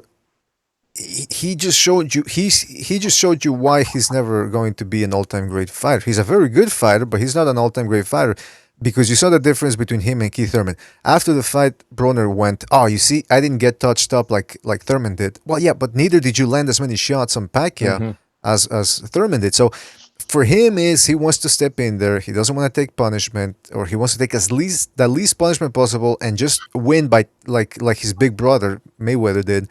Tap here, tap there, and win. Again, not everybody can be Floyd Mayweather. He was an anomaly. Come on, man. at least learn how to count first if you're going to fight like that. It's not rocket science, is it? If one guy's landing a couple on you, then you can probably have to land 3 back. You can't just let a guy keep teeing up on you and then expect to win on points. Surely not. Right. I mean, I'd rather Broner be a brawler, just go in there and start swinging with his chin in the air. At least it's going to be exciting, isn't it? I know he might get knocked down and hurt, but who cares? At the end of the day, that's what we want to see. So I'd rather see that than you took up behind that shell and look, well. Yeah, I mean that's and then people wonder, oh, why am I not getting the money I'm supposed to? Well, because you're not giving it everything you've got. Listen, if you want to be a star in boxing or you want to be an all-time great, you got to take risks. You can't. It's like when you're working out. If you're just doing the same old thing and you're not tired at the end, then you're not progressing. It's the same thing in boxing. If you want to have a legacy, you can't just keep beating on the people that are the easiest. At some point, you have to take a challenge. Hence, why I understand why some. Yeah, like, when people say Mayweather the best of all time, well, he never moved up to middleweight. Miguel Cotto did that. De La Hoya tried. If Brown had any sort of ambition and any sort of desire to get back to the top, he'd have gone and got in shape, got down to 140 and entered that fucking tournament. Yeah. That would have been, if he'd have won that, he'd have been back at the top. Yeah, pay-per-view. Fans back on side. There'd have been some real top nights of boxing there for him and some real tough fights for him. But he's more than capable of winning a lot of them fights. But no, he didn't want it. He wants to fight. He wants to be the B-side, go in there, take his ass whooping and collect his check. So that's Broner. That's why I just don't like talking about that. Overhand says, let's move on, bro. Let's move on from Broner. We're spending too much time on this guy. It's true. Who cares about Broner? Why don't you give us some topics and I'll call in and start giving us some topics. Well, listen. So Teofimo came out in an interview. Can I say that real fast? Yeah, go ahead. I want to say something real quick. Go ahead. Wait, hold on. Yeah, just want to say something real quick. Yeah, the reason why we started talking about Broner is because eventually, when we start talking about Gervonta Davis, inevitably we end up talking about Broner because we don't want to see Gervonta Davis turn into what Broner did. Which, by the way, it's not a bad thing. Again, Broner's doing better than 90% of the boxers out there when it comes to. I mean, listen, there's hundreds of boxers out there fighting in nightclubs, getting paid $500 per fight. Broner is one of those guys. He's not an all-time great, but he's pretty freaking good. Let's just put it that way. But we hope Broner. But we hope that Gervonta Davis. We hope that Gervonta Davis actually can become an all-time great, but he needs to step it up. That's what we were talking about, Broner. All right. So sorry, Gonzalo. You want to say something about Teofimo? Yeah. Oh, and by the way, Broner's fighting Ivan Redbach. Right. Yeah. That's going to be an interesting fight, I think. Yeah, Teofimo came out in an interview, and he was kind of like giving excuses why he didn't perform good, although he did believe he won. And he was talking about, like, if he doesn't feel good, if he continues to have problems, he's not going to take the fight with Richard Comey. Oh. That's all I wanted to say. BDA, did you open the phone lines? Yes, I did. Okay. If anybody wants to call in, the phone number is right up there in the top of the window, on the top of your screen. So call in. And I'm going to add to that, though. But sorry. I was just going to say, there was a guy in the chat said he was going to call in. He's saying, answer the phone. I'm calling in. So he's trolling. He's trolling. No, he's not going to call in. I bet you he's not going to call in. He's just trolling at this point. I can tell. All right. So sorry, you were talking about. I'll be right back. You guys were talking about Teofimo. Yeah.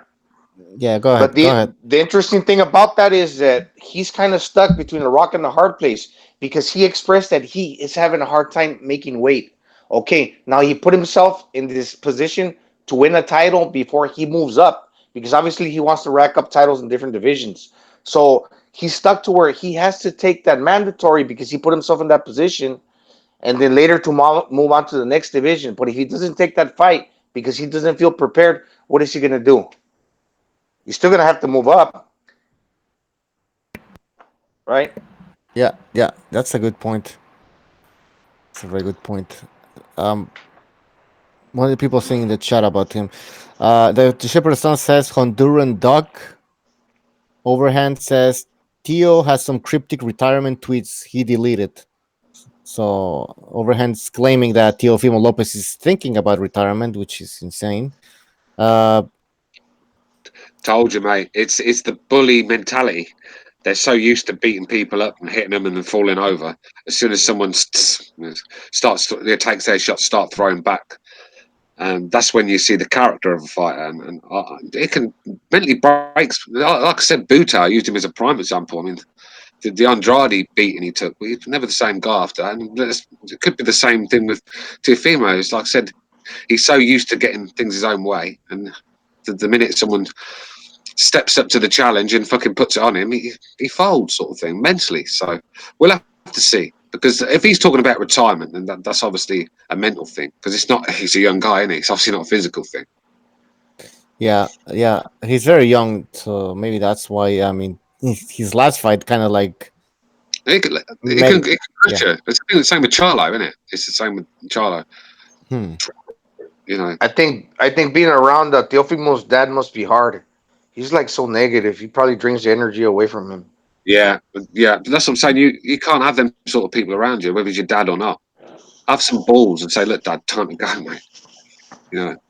But let's not blame the father here. You know, the father's not in the boxing ring at the end of the day. He was, and he didn't perform on the night, and he wasn't good. Well, he got the win, but most people's eyes he lost. So, and maybe his pride's hurt. You know, because it's still a young kid. He's probably on Twitter talking about retirement because he's got a lot of stick. Let's just say that.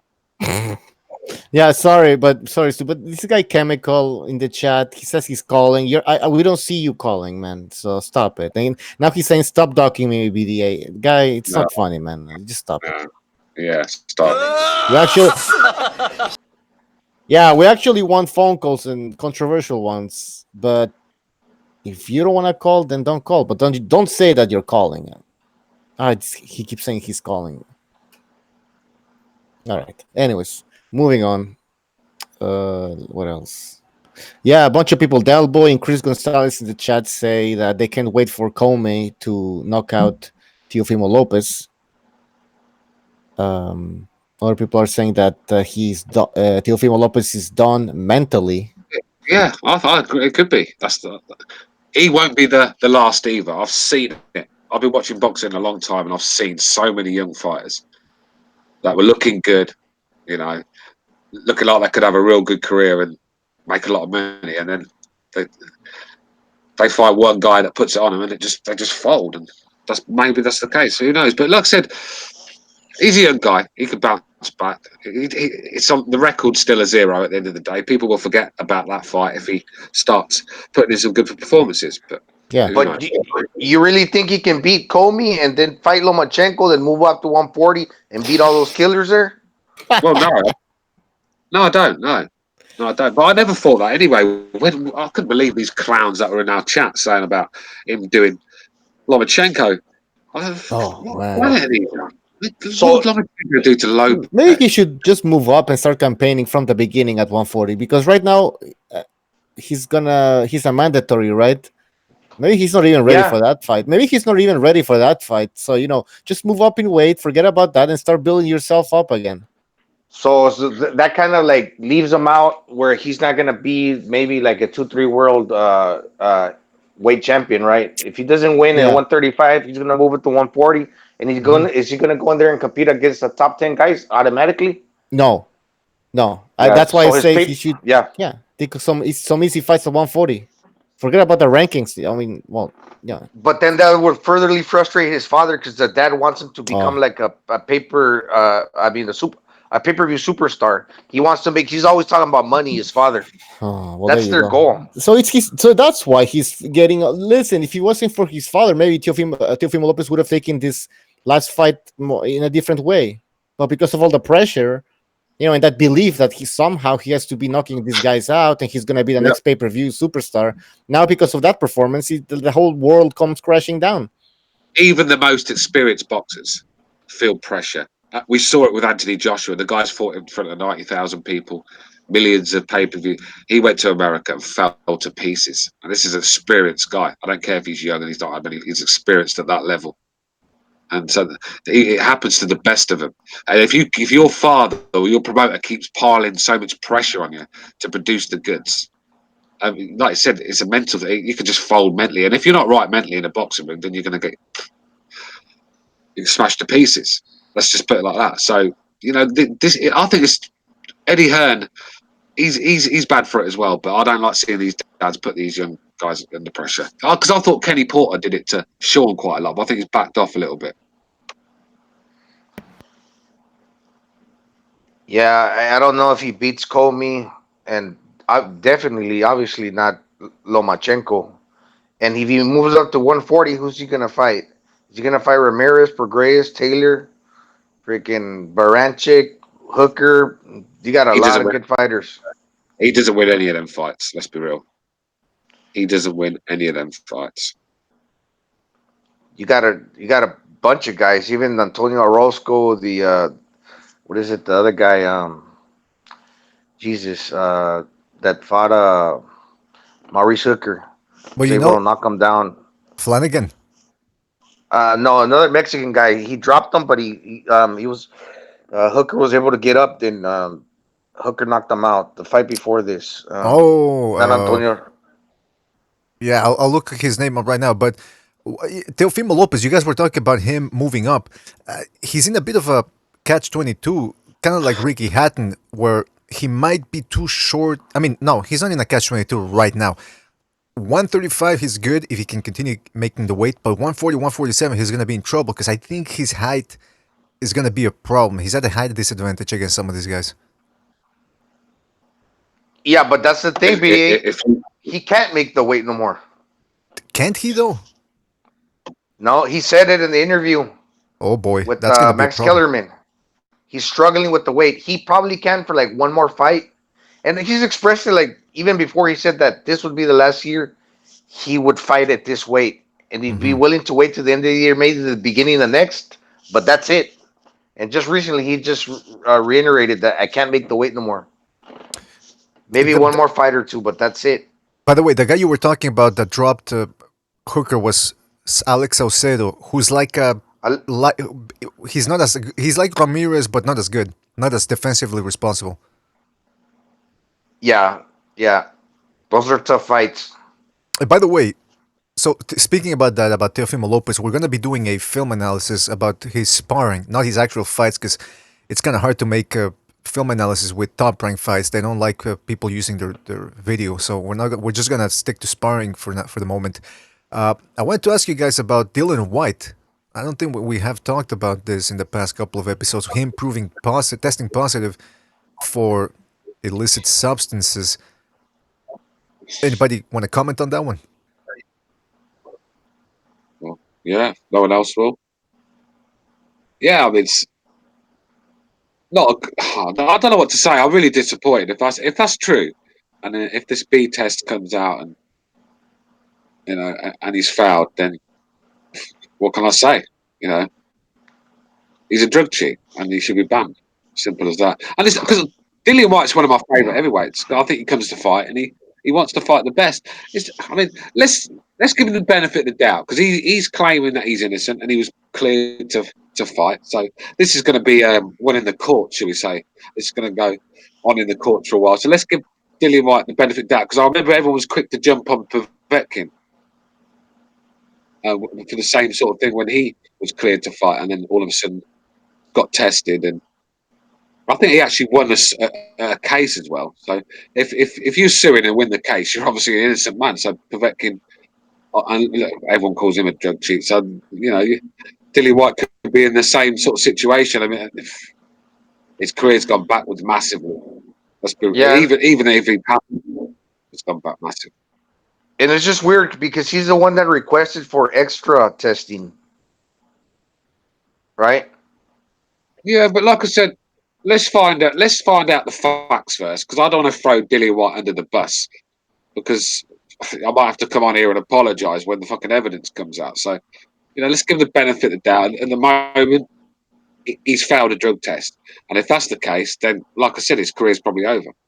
I don't even know if Eddie Hearn, because Eddie Hearn can't sit there and say he's not going to work with Baby Miller and then sit there and open Dillian White back with open arms if he fails a test. But I'm hearing that Dillian White could be looking at a 6-year ban because he's fouled before. I don't think that's the case, but that's what I'm hearing. Wow. Yeah, what? It's not the first time. Oh yeah, yeah. By the way, Oh I'm looking yeah, at this yeah. Oh guy's yeah, channel. yeah. Hold on Oh a yeah, second. yeah. Oh yeah, yeah. Oh What yeah, is this yeah. shit? Oh yeah, yeah. Oh yeah, yeah. How do Oh I? How do yeah. I? All right, sorry about that. Because there's this guy named Maximilian Moss. He wants to join the Discord, and I'm checking. People are saying he's got 1 million subscribers. He's one of those guys that watches videos. I mean, video games, and he makes you. I mean, not makes you, but he can. People watch him playing video games. So he wants to join the Discord. If you want to join the Discord, there's what's the link, Bucho, for the Discord? I don't know. It doesn't matter, man. Anyway, It's on the description, but it's a 24/7 Discord chat. yeah, it's a 24/7 Discord chat. So, by the way, keeping on with the Dylan White thing, it's the second time he's tested positive. Apparently, they already knew coming to the fight that he had tested positive, and they didn't inform Rivas' team. And the commission allowed it. Now, this is a funny thing because I think this commission. Yeah, hang on a minute. There's sorry, BDA, for interrupting, but there's a rumor that he fouled as well. There's a rumor coming out. I've heard it earlier that he failed a test as well. Who did? So Rivas and Dilly. Yeah, that's what. Well, there's a rumor out there that he's failed a test as well. So, and it's quite a good source as well. So let's see, isn't it? Yeah, that wouldn't surprise me though, because I mean, you look at this guy. I think I've told you guys in the last episode that I saw Rivas in person. This guy is huge, man. I mean, he's only 6 foot, but his back is wide. He's like a mountain. This guy, so it wouldn't surprise me. I mean, but listen, for the moment, it's only Dylan White that tested positive, and they kept the fight going. They didn't inform Eddie Hearn's coming up with some excuse saying, "Well, I can't pull a guy out of a fight if he's cleared to fight," which is funny to me because. I think it's the same commission. What's it called in England? The commission of British Boxing Board of Control. Oh, UCAD, sorry. UCAD or the one you said the board. I think which is Dilly White passed VADA tested. It was the UCAD he found. Usually it's VADA that gets everyone, but I just don't. And then fucking Andrew Ruiz is complaining about like, oh well, there you go. That's my proof. That's the reason why I don't want to fight in the UK. It's like, guy, he just got caught. What are you saying? It's not like they're hiding it, Yeah. And but it's funny to me. It's an excuse. It doesn't make fucking sense. But it's funny to me how they were having Tyson Fury come in for a hearing about his language outside the boxing ring. Meanwhile, they let this guy fight even though he tested positive for PED. I mean, come on, isn't that a double standard right there? Language is bad, but hey, juicing in order to go beat up another man, hey, that's okay. There's no problem there. Yeah, the language is very important, though. I mean, you can really hurt people with words. Yeah, man. I mean, how do you feel? Hey, how do you think fucking Derek Chisora feels? I mean, he got sparked out cold by a guy that could have been on PEDs on the night. Exactly. You know what I mean? So, you got to think of people like Lucas Brown, who fucking was slept, and if he's taken them, he has to be banned. And I want to see Eddie Hearn have the same. Well, the same way he was with Baby Miller. Let's just say that. I want to see him be the same he was with Baby Miller if Dillian White fouls. You can't just open him with open arms and call Baby Miller every name under the sun because they're both drug cheats at the end of the day, aren't they? If that's the case. Exactly, man. Let's be consistent. But then again, he's a promoter. That's why I laugh when people pick favorite promoters and they go, "Oh, it's Al Heyman," even though he's not actually a promoter. But Al Heyman versus Eddie Hearn, Bob Arum versus Golden Boy. They're all promoters. They're all snakes to a certain degree, and that's why I was laughing too when the guy they were asking in a Montreal website. They were talking with the head of the commission. It's not actually a commission, but it's similar to the commission here in Quebec, the one that regulates MMA and boxing. And they asked him if this would have taken place in Montreal, would you have gone and sanctioned the fight? He goes, no, the health of the fighters comes first, blah, blah, blah. Listen, everybody, when it comes to money, and there's 14,000 people that paid for tickets, let's say in Montreal, they would have gone ahead with the fight. I mean, listen, they with Bute, they allowed that whole long count between him and Andrade. There was a fight when Ngojo took on what was the name of that Colombian guy? Juan Urango. One of the rounds lasted 5 minutes because the guy in charge of the timer he didn't alert anybody. They didn't ring the bell. So one of the rounds went for 5 minutes. All right. So that's just everybody's incompetent over there. They're all corrupt. They're all interested in money. So I don't like when these guys go, no. The most important thing is the health of the fighter. BS, man. Now you know I Yeah, can't I swear. mean, no, it's true, mate. And that's why. Well, since boxing's a sleazy sport, and let's be real, it It is. is. It And is. just when you think, the funny thing with boxers, it's always the one, the loudest that get caught. They're the ones accusing everyone else. Dillian White's out there calling everyone drug cheat. Yeah, it looks like he could be a ped cheat himself. I mean, the fucking Yeah. Here's the And that, thing, though. This plays imperfect into Wilder's hands because he's always been ducking White. Now he uses this as an excuse to say, "Oh, well, this guy's on drugs." right. oh, Keep I tell you what, mate, Wilder was smiling from ear to ear when he went that early. yeah. Another duck. Yeah, I'll use that one. I don't fight drug cheats, but he'll fight with Ortiz. We'll fight him. Yeah, he'll fight old man Ortiz, who has cheated, like you said. He'll fail tests as well. Yeah, everybody's cheating, man. It wouldn't surprise me one day it comes out Wilder was taking something too, and maybe some anti-HIV medication or something. That seems the most likely culprit. But here's the point: Deontay Wilder did release a statement via Instagram, I think, or Facebook, or one of those things. And he was saying he was chastising Dylan White for juicing, especially in light of the two fighters that ended up dying last week. But then again, he's the one that said he wants to murder somebody in the ring, and his fans, like H Money, actually support him and want to see that happen. So when you say you want to kill somebody in the ring, and then you're complaining about the PEDs and how they could lead to serious damage, I don't think you should be talking too much about that. Maybe he should keep his mouth shut. Yeah, that's the best thing he could do. But he's not gonna do it, man. He's Deontay Wilder. He's gonna say what he feels. He's a strong, confident black man. He's gonna speak his mind. You go, brother. You got to keep on speaking on. Yeah. By the way, we got a phone call. Let's see who that is. 585. You're on the air. 585. Yes. Yes. How you guys doing? Good. Good. You want to identify yourself, caller? Yes. Yes. This is Vince. From last week. Last week, I believe, All right. where we had the discussion about Spence and Ah, yes. Lomachenko. Oh yeah. Well, I just want to. I just want to put in my 2 cents with the Ramirez fight. I thought he fought well. I'm disappointed in Maurice Hooker. I picked him to win, but to no avail. But it was a great fight while it lasted. But I'm here to talk about Tank Davis because I think he's a superstar. In what? Well, how do you define a superstar, first of all? Star power. Yeah, he's promoted by Floyd. I think Floyd is doing an excellent job with promoting Tank Davis and stepping him up little by little. Because he's only 24 years old. So you're happy with the amount of times he's been fighting per year?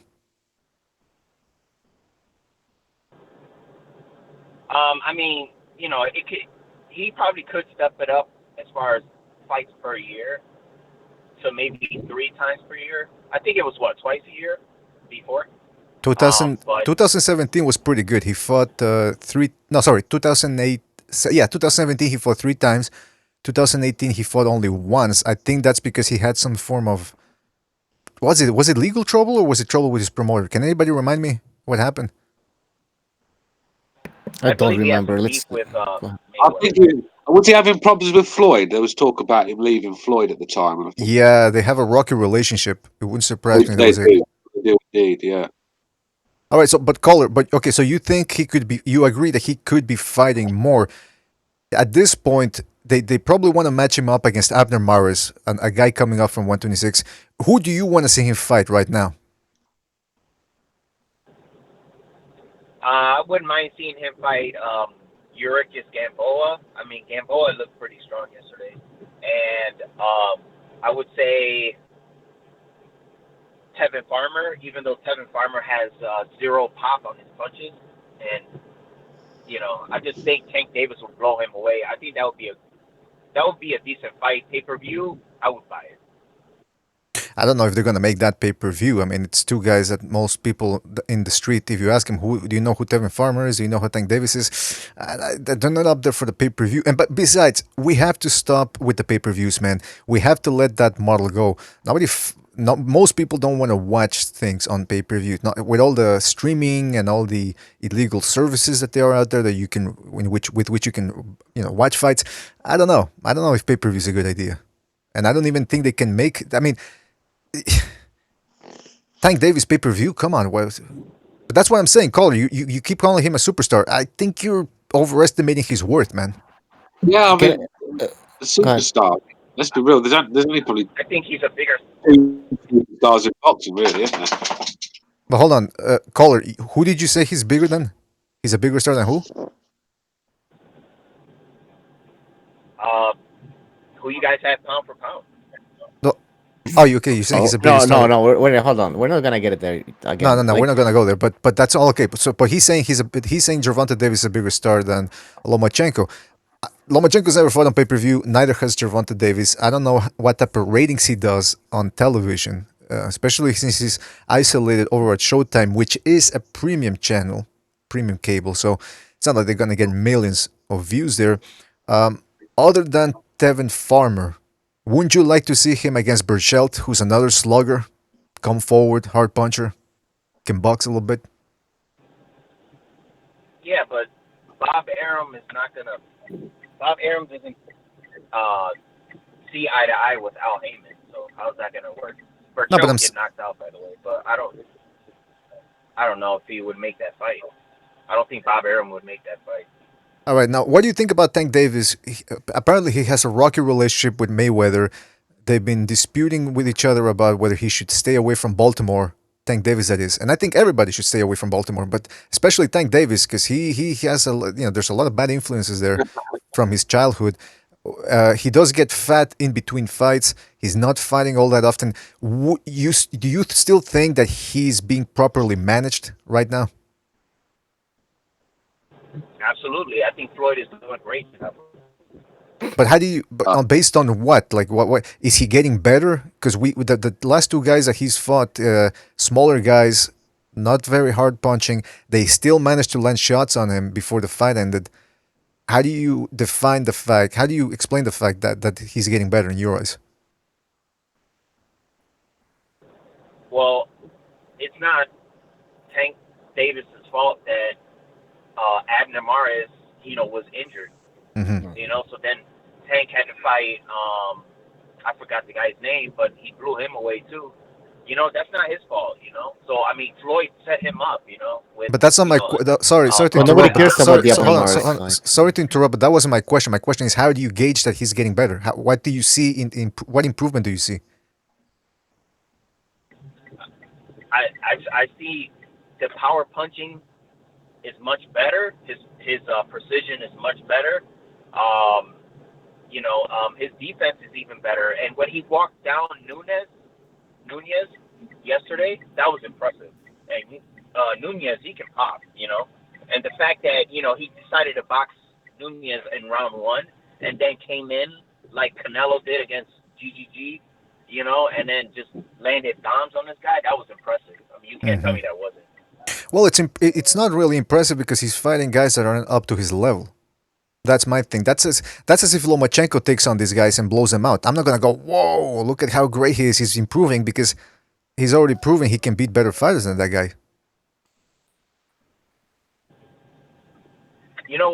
I see a lot of people saying Lomachenko would beat him. I don't know, man. That would be a great fight. I would pay for that. But I don't know, man. I think Tank Davis has a hell of a punch, man. Well, yeah, he does punch and he can crack, and I think if he keeps his head together and stays focused and keeps fighting consistently, not twice a year against super bantamweights and featherweights, I think he can do some great things. But he has to stay consistent, and they have to keep him moving.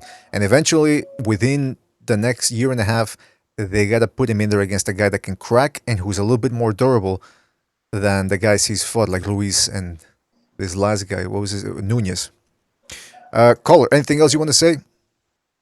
Any other comments? Just one more thing because I have to leave, but I'll Okay. call back. Do you guys agree with Mayweather that Gervonta Davis is pound for pound? No. I'm going to go ahead and say no. Hey, wait, can I ask you a question? Who's the Okay, I'll bigger call star? Can I No, he's gonna- one last question? Gervonta Davis or Spence? Who's the biggest? Who's the bigger star? I would say Tank, but I like both guys and I like Deontay Wilder too. Okay. Well, call back later, man. All right, you got it. All right, thank you for calling in. 585 brought up some good, good points for discussion. Not necessarily saying that we agree with them, but I mean, there was some, we go back to the whole star power thing. And if you want to be a star, there's a couple of things you have to do, and it's not easy. I mean, on paper, you can put him down and say he has to do this and do that, but it's harder to actually do and implement during your career. He has to. Here's the positive about Gervonta Davis. He can crack. Like it or not, his outside the ring antics can gain him some notoriety so that people can know who he is. So there's that. He's got good skills too. Listen, that Pedraza fought a stupid fight, but that's got his own fault. Tank Davis went in there, took him out. Since the Pedraza fight, though, he hasn't fought. I mean, I know, again, I agree with the caller. Maris pulled out of the fight, that's not his fault. But that's why it's important to keep staying active, because he's been wasting a year now, because by fighting guys that are below his standards, his last 3 wins now have been against smaller guys that he doesn't respect. So that's his fault too, man. I mean, if he could stay a little bit more active, he wouldn't be in this position he's at now.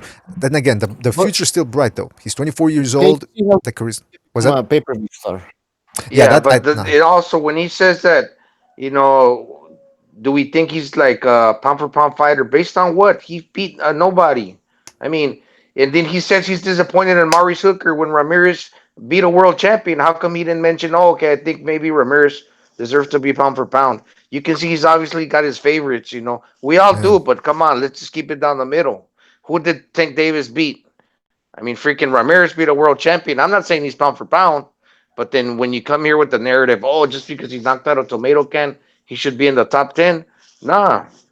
Listen, I appreciate the caller for him calling in, but I think Recognize had it correctly the last time when he called in, which is that I don't think this guy has watched too much boxing in his life. Maybe he just picked it up in the last 2 years, maybe last year, and he still has a bit of time to separate his biases from what he's actually watching. Because again, that's a good point, Gonzalo. Like he's bringing up Gervonta Davis pound for pound. What about Ramirez, who at this point has yeah, go ahead. Yeah, go ahead. Sorry. No, but even the Abner Maris fight, I know that didn't happen, but it wasn't like it was a fight that everybody was looking forward to. Mm-hmm. Yeah. Yeah, Davis Maris fight. It's so like the fact that he brings this fight up, like it's not his fault. He was supposed to fight Maris. Yeah, but even that fight was a joke. Like you said, Mucho, he's a 122 pounder, 126 pounder at most. Yeah. So I mean, I don't know. His assessment of Davis, I think, is wrong, man. Like I said, because you asked him do you think that he's being managed properly, and what was the answer? Well, at first he didn't want to answer. He kept going about how Maris wasn't his fault. I'll tell you what, though.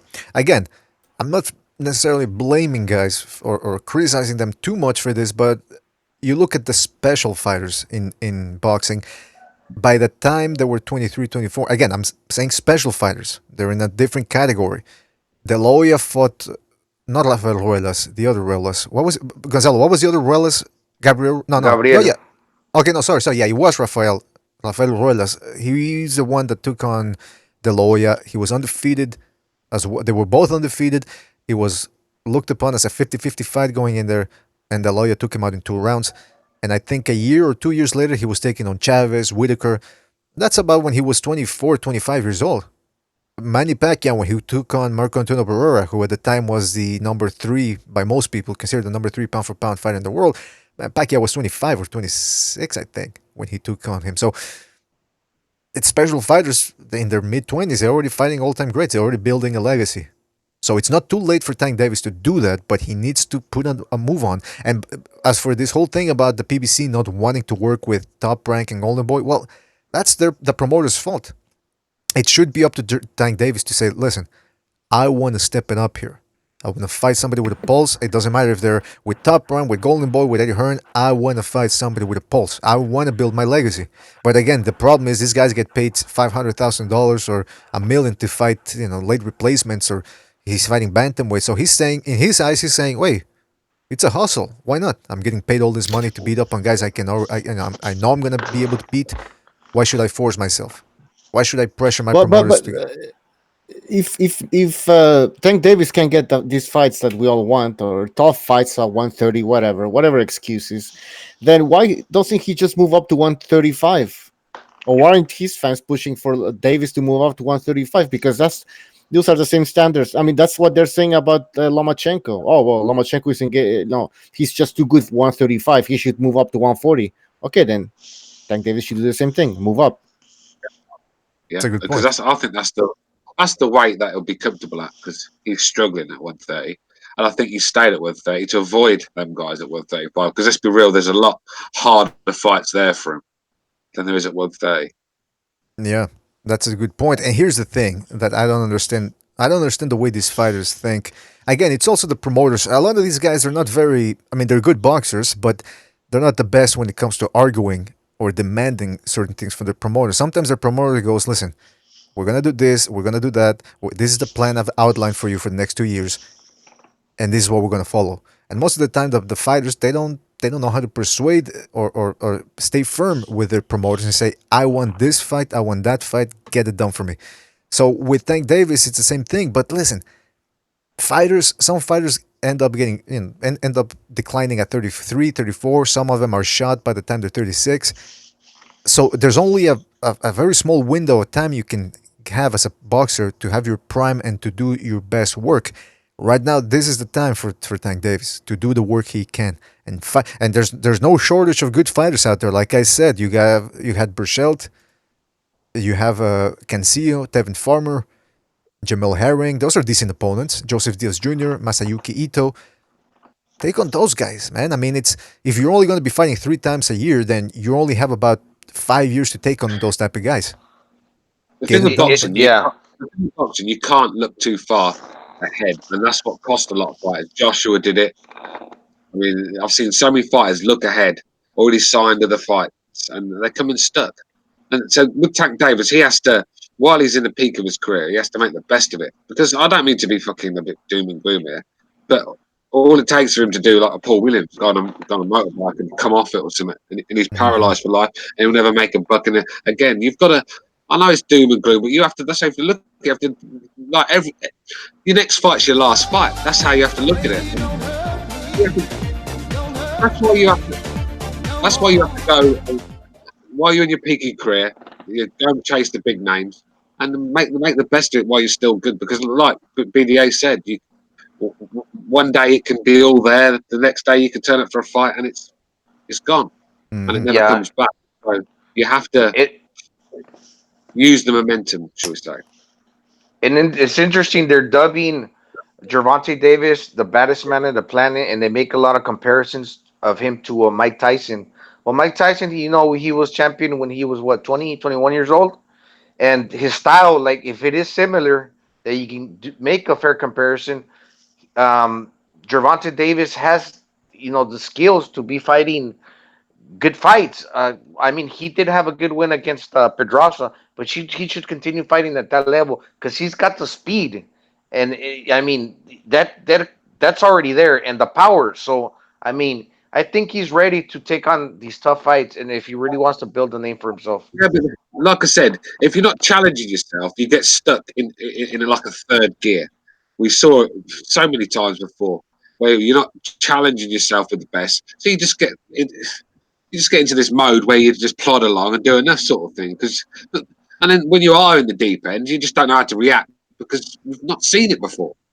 So, you know, you can't keep fighting can after can after can and expect to be ready for the top guys. And I think Tank Davis is good. He's good enough to fight the best, but we don't really know at the moment, you know, because he's not fighting. He's fighting can after can. Like I said earlier, he's actually got to his level and then gone back down again. Usually people step up a level, don't they, each fight? But no, not Tank. He's got to his level and gone back down again. I mean, it's ridiculous. Well, and like I said, one day he's going to turn and think he can plod along in third gear, you know, cut corners in camp, you know, sign for future fights ahead, and he's going to go in there and he's going to get caught. And that's all she wrote for Tank Davis. That's a good point. That's a good point. You can get rusty even by fighting no hopers. Let's see what we got a caller for. Let's see what he has to say. 484. You're on the line. 484. Yeah, what's up? It's Jackson. Hey, what's up, Jackson? How you guys doing? Good, good. We're just talking Ramirez. His last night's win against Hooker. Very good performance. We're talking about Gervonta Davis. What do you want to talk about? Well, there's been some good boxing going on, but I just hate talking about Tank. I didn't even care about his fight this weekend. I knew what the result was going to be. I didn't care at all. There you go. And when he does these fights, like, I think honestly we should just ignore it because they're not real fights. Like, you know the outcome. Yeah, I mean that's why everybody was talking about Ramirez Hooker coming in. And by the way, I appreciate you stopping midway through while you're gonna curse. Really appreciate that. But the point is, yeah, people, nobody, very few people were talking about this. I mean, one of the reasons why he was able to sell out the fight or fill up the arena is because he's fighting in his hometown. But credit to him that at least he can do that. But it was against a no-hoper. Nobody wanted to see that, other than his fans and his immediate family. And didn't he pull him up in weight? I bet they didn't even want to watch it.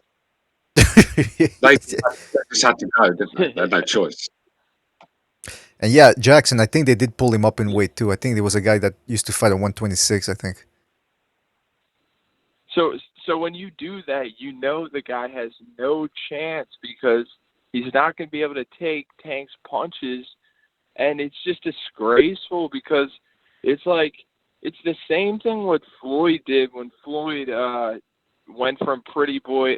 Floyd actually fought pretty good competition when he was pretty boy, but when he went to Money Mayweather, he was doing exactly what Tank is doing. I mean, and it's just Tank really has to switch it up, and he used to fight some okay guys, but he has to go back to that and really start fight. I mean, it's a joke. I don't even want to watch that. I don't even care.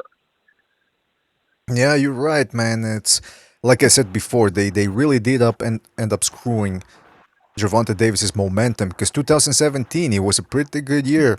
He was having himself a pretty good year. He fought 3 times. He got 3 stoppages, including against Pedraza, and then all of a sudden 2018, one fight. That was a against... good win. Yeah. He came to the UK and beat up Liam Walsh as well, didn't he? I think it was Liam Walsh or something. Yeah, so yeah, it was a good year for him. Just no momentum, like you said. And it's a shame because, like I said, he's going to be another wasted talent. That it is what it is with these guys. They don't. Let's be real. They don't want to be fighters. They're just not good at anything else. Let's be real. They don't want to be. Boxing is the hardest trade in the world. Let's be real. It is. It's a very hard fucking sport to be in. Who wants to get up at 6 o'clock in the morning when it's raining to go on a fucking 6-mile run? I mean, who really wants to do that? Who wants to get punched in the face and broken noses and fucking busted eardrums? I mean, you've got to be fucking nuts to do that anyway. So, these guys, obviously, have got a lot of will to be a fighters. Obviously, they're tough guys, but they don't know how to do anything else. So they're going along for the ride, and they're happy to fight these cans. Because I don't think it's about legacies with them. Let's just say that. Jackson, who do you want to see Davis fight next? Who do I want to see Tank fight? Yeah. Who would you rather see him fight? Well, depend. Are we talking 130 or 135? Both. Because I think he's having trouble. Like, I think he doesn't have a good body frame. He's kind of small with like stubby arms. So it's tough. And I think Floyd or his promoters know that it's going to be hard for him to really, like, the top guys at 135 might be a little too. He needs like some kind of step. I kind of want to see him fight Teofimo Lopez. I think that would be an interesting. And you could build that fight up. Yeah, I agree with that one. I think it's a big enough name to whet the appetite and get people talking about Tank Davis again, because like you said, nobody's talking about him. Nobody cares. When you heard that Tank Davis fight announced, what was the feeling you got? Was there excitement? Was there joy? There was nothing. That's what there was. It was the same as his last fight. Yeah. I mean, Stu, let me. I have a question for Stu. Stu, okay. Can I ask you something? Yeah. Do you think when you say like who wants to get up in the morning and run, do you think like Tank is lazy? Like, because obviously nobody wants to do that, but very special prize fighters, they do that. They're so disciplined. Do you think Tank lacks that discipline? Or do you think he could do that and have a great work ethic, or do you think that he just isn't built? Or do you think like maybe Broner and Mayweather corrupted him, and maybe they kind of like took that philosophy out of him, so he's not going to be working hard? Yeah, I mean, waking up running. I think I get where you're going with the question. There's a lot of questions in there, so I'm going to try and cut you down before I'm here all day. I mean, let's be real. He's not dedicated to boxing. Like I said earlier, he fights for money because that's the only thing he's good at. And fair play to him, because you ain't going to earn that sort of money doing much. There's not a lot of jobs out there that are going to earn you that sort of money. So, of course, he's not dedicated. Go and look at the shape he's in between camps. I mean, he's walking around at 155 pounds. The guy, I mean, what is he doing? When you see him, is he ever, breaking down boxing, talking sense? No, he's giggling in the background with Broner and fucking all the other douchebags. So, this guy's he's pissed up. Let's be real. And I know for a fact he likes a little sniff now and again. You can bet your life he has one with the Charlos and Spence. So, this guy, of course, he's not dedicated to sport. But this is the thing, like you said, a lot of natural talents are like that. Because if Broner and Tank, say what you like about Floyd, but if they had his work ethic, then they would be serious guys in boxing. But they don't. And it takes more than talent to be a world-class fighter. And like I said, I think Tank's at that world-class level, but he's not elite for me. You know what I mean? He's not proved it yet. And like you said, I think he's going to get found out, because he's going to turn up to a fight where he's cut corners. He's took the guy lightly. He's not trained properly. He's probably not cut weight properly. And he's going to come in like Anthony Joshua did, where he's got nothing left and someone's going to spark him. And that's what's going to happen. And you've heard it here first on the BDA.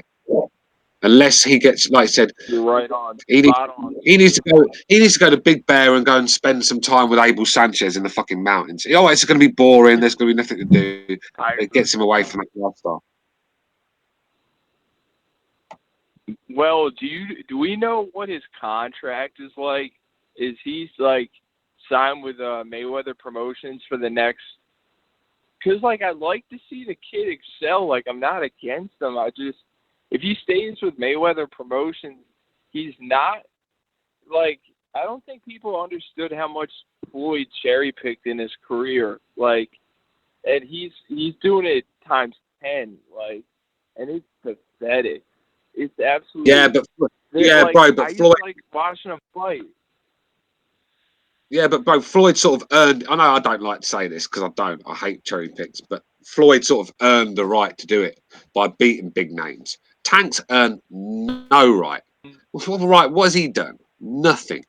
I mean, let's be real. Pedraza is the best on his resume. Pedraza was fucking weight drained that day. I mean, he looked like fucking Freddie Mercury the day before he died. So he was real struggling at the weight. So let's be real. That's his best win.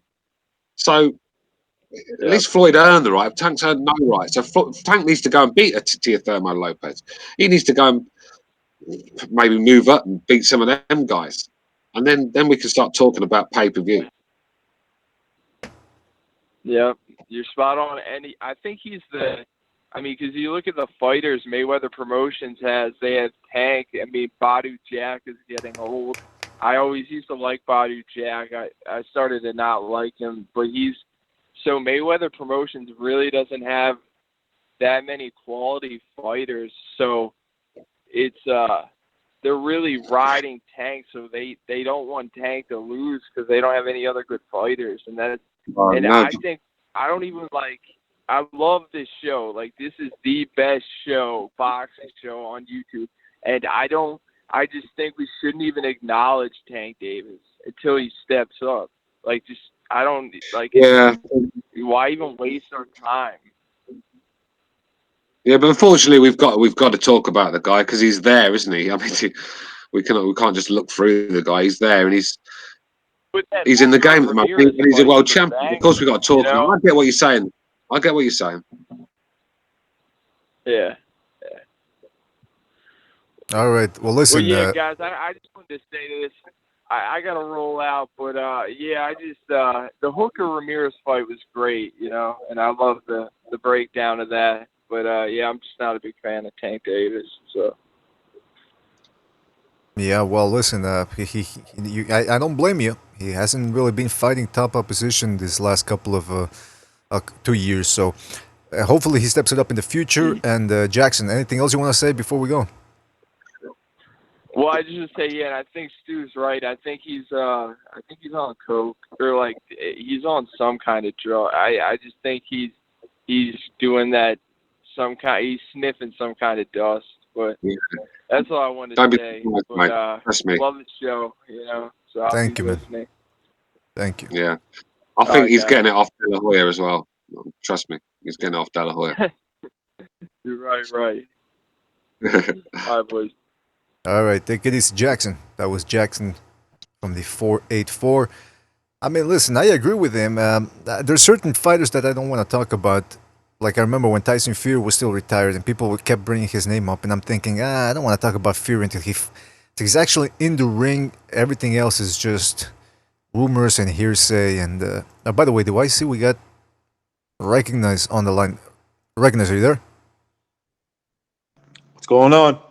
Hey, Recognize, good to have you on board. We were just about to end it, but well, listen, we're gonna end it in a couple of minutes. But I just wanted to tell you, first of all, you gotta get on the Discord because Hangouts. I don't know if you've been hearing what's gonna happen, but this Tuesday or Wednesday, it's not gonna be on anymore. Google is canceling, shutting it down.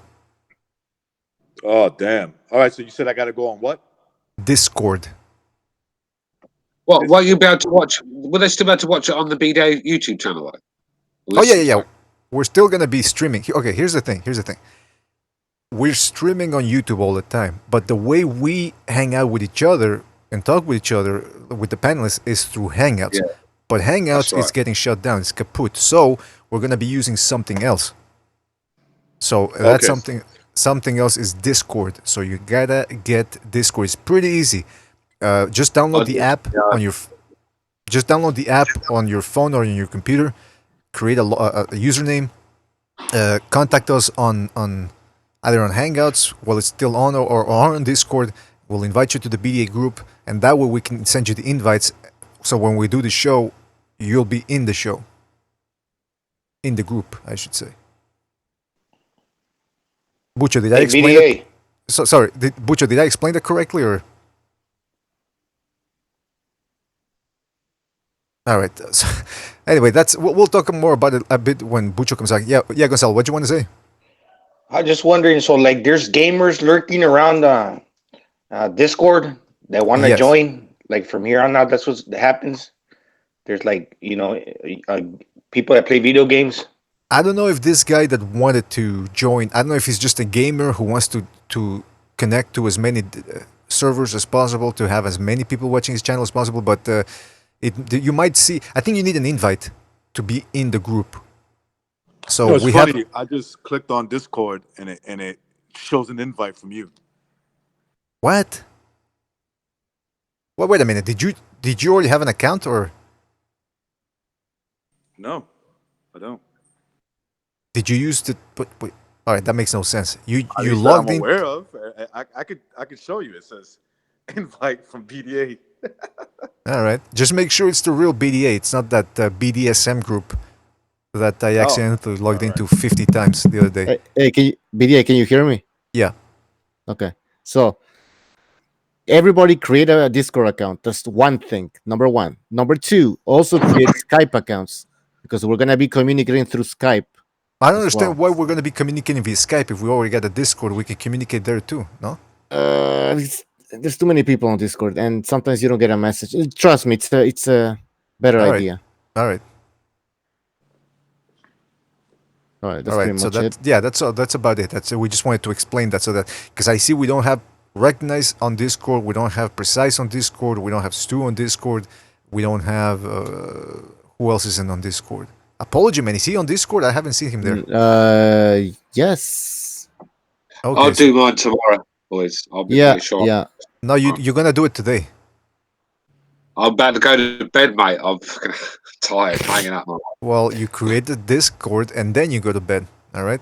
I'm gonna I'm gonna call you. I'm gonna call you on Hangouts every 5 minutes. Yeah, I've just spoken. I suppose better do it. All right.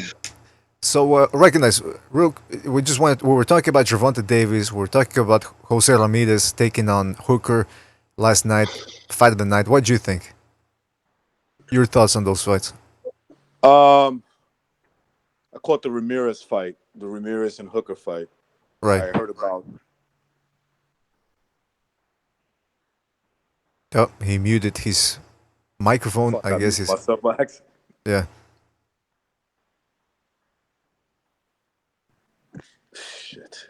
So yeah, I thought Ramirez. I can't say nothing about this guy, the tank fight, but Ramirez looked good. I thought Hooker fought stupid. Do you think because he stood his ground too often, or? Yeah, I thought he could have used range better, and I felt like he exchanged a little too recklessly for me. Mm-hmm.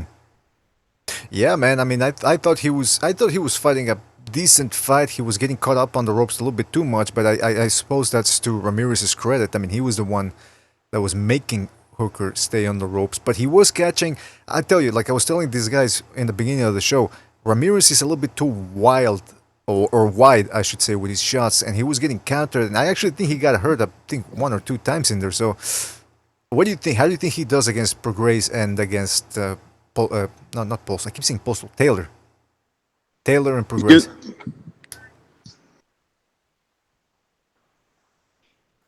All right, listen. Recognize keeps muting his mic. I think he's hiding in a warehouse from Colombian drug dealers or something because he keeps muting his mic. I think he's on the run. Metal Gear Solid. Jesus, I'm gonna just take this headphones off, man. Sorry about that. All right, I don't know what's going on. Yeah, this is just a bad. Has to be the luckiest guy around when it comes to buying headphones. I mean, I don't think any of them have ever worked. Yeah. I'm a little jet lag right now. I don't know. Anyway, so yeah, I'm gonna say he does good against them. I will pick him. I will pick those guys to beat him. But Ramirez, he's gonna be tough, man. I think he's definitely in that mix, top 3 best junior welterweight. Yeah, definitely top 3, absolutely. I would pick Prograis or Taylor to beat him right now, but it's not a blowout. I don't. They got to show me that in the ring. I wouldn't say he's not on their level. I would just slightly pick them.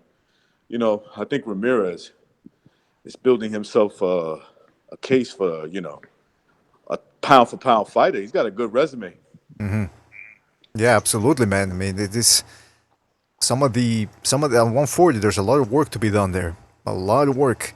and they're willing to fight each other. Look at this: Prograis fighting in the WBSS, Ramirez fighting in the zone, even though he's from Top Rank.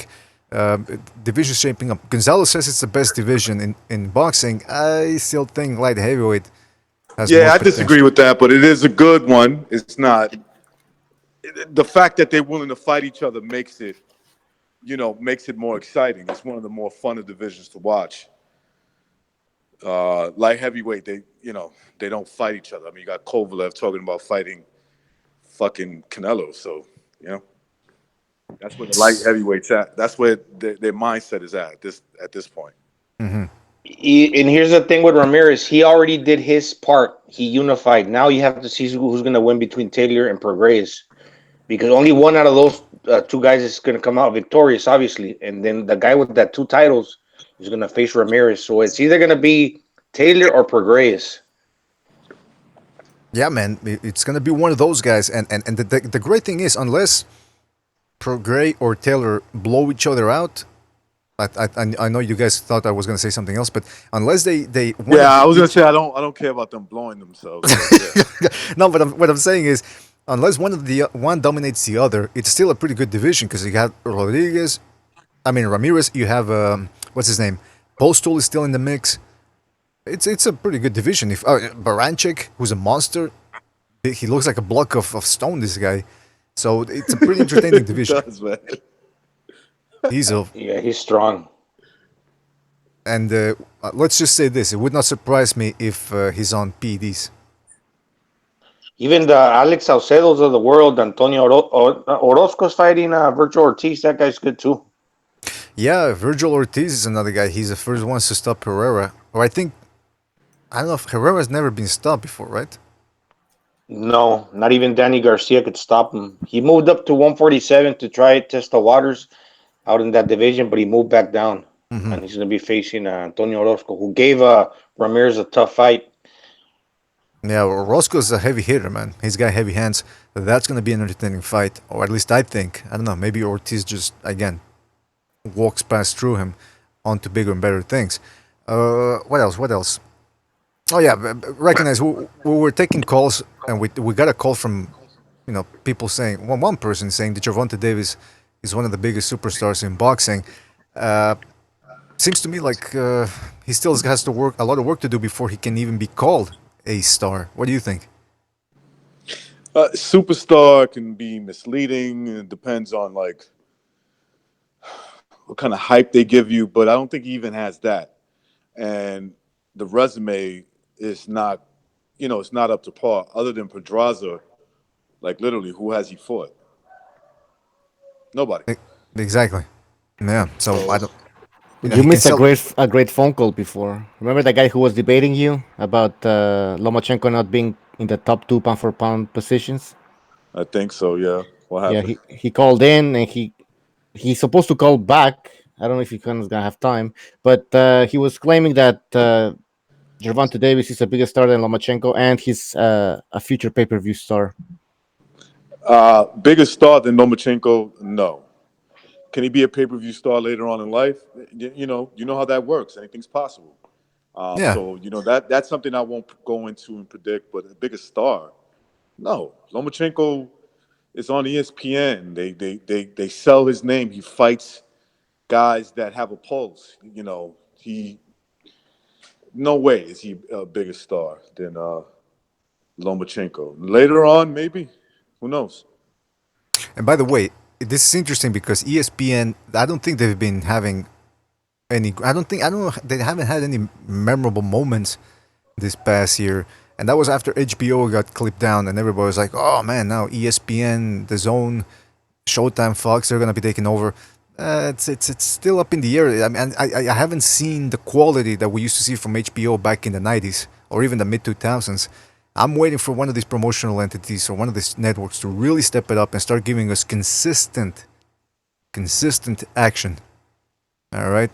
Well, let's give the Zone and Top Rank some credit, man. They at least they showed that two different promoters can get a fight done, an important fight, right? Because it was to unify belts with Hooker and Ramirez. So you got to shout them out, give them a little credit for that. Yeah, that's true. That's true. Maybe I'm being too tough on him. I mean, the PBC's been putting out good fights, but you got to pay for them. I mean, Yeah. Thurman Pacquiao was a good fight. You just got to fork over the moolah. That's the thing. The mullah. That's the thing. The undercard. I kept talking about the undercard going into the fight, about how it was a good undercard on paper, and boxing. That's what happens sometimes. Some fights look good on paper, and they just end up sucking once they actually get in there. I mean, Figueroa versus Ugas was they were slow dancing in there. It was a waltz, clinching and non-stop clinching. It was disgusting. I thought it was going to be the fight of the night. That was an ugly fight. You know, we didn't get to talk about that, and I'm sure you guys don't want to, but that was a fucking ugly fight, man. Yeah, it was deplorable. The actual good fight that they were gonna have fell through. I think it was gonna be the Molina versus whatchamacallit, the Russian guy. Lipinets. That Lipinets, yes. Yeah, too bad that one fell through. We did get to see Figueroa's sister though. Ooh, she's hot, yo. Woo. Whoa, who? Picture. Figueroa's Omar Figueroa's Oh yeah, the Wayne. She was there. See that, yeah, man? yeah. Damn. Yeah. She's in shape, man. Yes. She trains. Somebody in the Discord keeps. That's what I call thick. In the these fat blobs that I call them fat. I'm like, yo, she's fat. That's thick. That's what I'm talking There's more to love, or what they say. Like more pushing to love. more pushing for the more cushion for the pushing. Yeah, something to grab on or something. Like, what are you talking about? What am I? A motorcycle right here? Fuck, get out of here. Exactly. What was it? A fucking fair ride?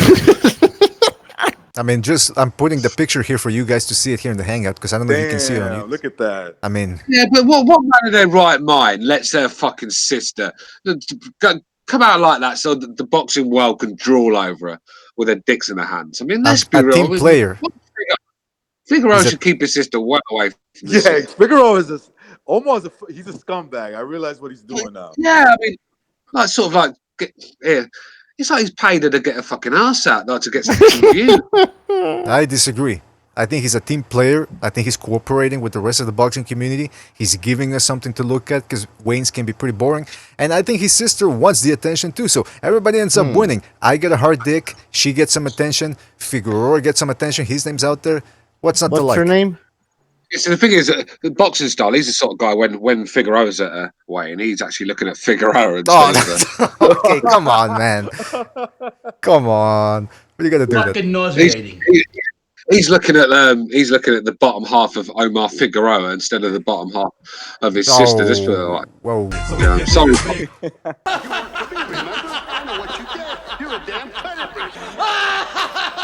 Hey, by the way, this is the Broner and Gervonta Davis. Remember that the song they're working on? I'll play it again for you guys because I know you always want to hear it. The dick was so good that he just couldn't pass up. So hold that week, yeah, I'm tearing that ass up. Cause he loved to ride him and he loved to suck him. And after I was done, I let my homeboys fuck him. All right. Who was that? No, who was that? Seriously. That's Broner and Tank Davis. They do rapping. It's not as good as Danny Garcia, but they do. Oh, that was Broner Davis. Yeah, that's Broner Davis. Yeah. I honestly thought you went into the archives and got some 90s rap out. No. Well, I'll play you another one of their tracks. I can't play everything. 90s rap, man. That was shit. I can't play all of the recordings, but I'll play you another snippet. This is Broner and Gervonta Davis. So if your dick is big and your ass is tight, then you can get with me and we can fuck all night. That's their rapping there. Yeah. Hey, BDA, collaboration, I found her Instagram, but it's private. I'll send you the link, but look at the. I'll be have to send you credit card details to Omar Yeah. Yeah, check your hangouts. Okay. By the way, who's got a rooster in the back? You gotta pay like a fucking $100 a month membership just to fucking be Instagram. Okay, come on. I'll put it up. You can't see it, but she's too ripped in that photo. She's too ripped. Yeah, she's That's doing one of a bodybuilding competition or fit. Let's see what she says. Let's see what she says. Forever gymming. I don't know if that's an actual word. Bikini competitor. Oh, I think she meant to say rimming. She's Oh, yeesh. Latina and proud chef, CGT, proud owner of Team Boxfit, Juicy Heart Juice Bar, and okay, whatever. Yeah, I think she. You know, when you go on Instagram, you see these women, and they go for business solicitations. Please contact me at, and you're thinking, all right, business solicitations, whatever. What kind of business? Yeah, what's she gonna help you out with your taxes or something? She's gonna do your accounting for you. Get out of here. No, but she's doing the whole thing, like gym and diet and everything, man. She's not gonna make your bank account grow. She's gonna make something else grow, but not your bank account. Let's just put it that way. In other words, your bank account is gonna go lower. Oh. Anyway, that's his sister, and Fat piece of shit. oh, come on, don't talk to her about her that way. Come on. Because you are a Jew. You're a Jew. Oh, whoa. Okay, this is going too far. That? I don't know. I think that was Figueroa. That sounded like Jimmy. That's oh, we have a phone call 585. Oh, it's recognizes number one. All right, fan. let's end with this one because we do have to go. It's on a Sunday. I gotta go to church. All right, 585. You're on the air. 585. Yeah. My name is Vince, by the way. Yep. For recognize. Davis beats Lomachenko. Oh. All right. That's all I got to say. All right. He kept saying that. What do you think, I'll just say I disagree. Broke it down nicely. I can see where you. No, but is this the guy that said that? Yeah. Somebody Teofimo knocks out Lomachenko, and when we asked him how, he said left hook. Absolutely.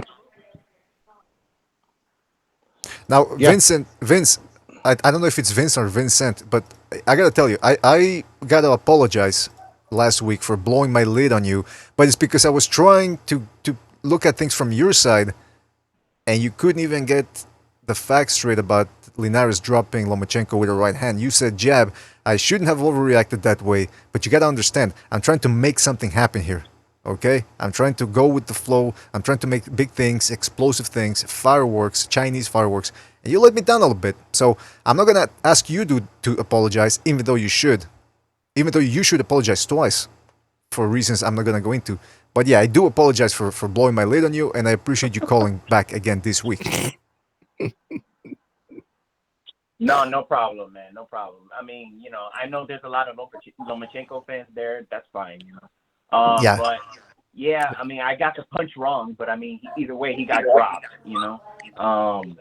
But yeah, I mean, I just see a lot of superstar potential in Gervonta Davis, and I think Deontay Wilder is like that guy. I mean, his power is freakish, man. I mean, I think he can knock everyone out. I think the only guy is probably he would have trouble with is probably what's his name, Daniel Dubois.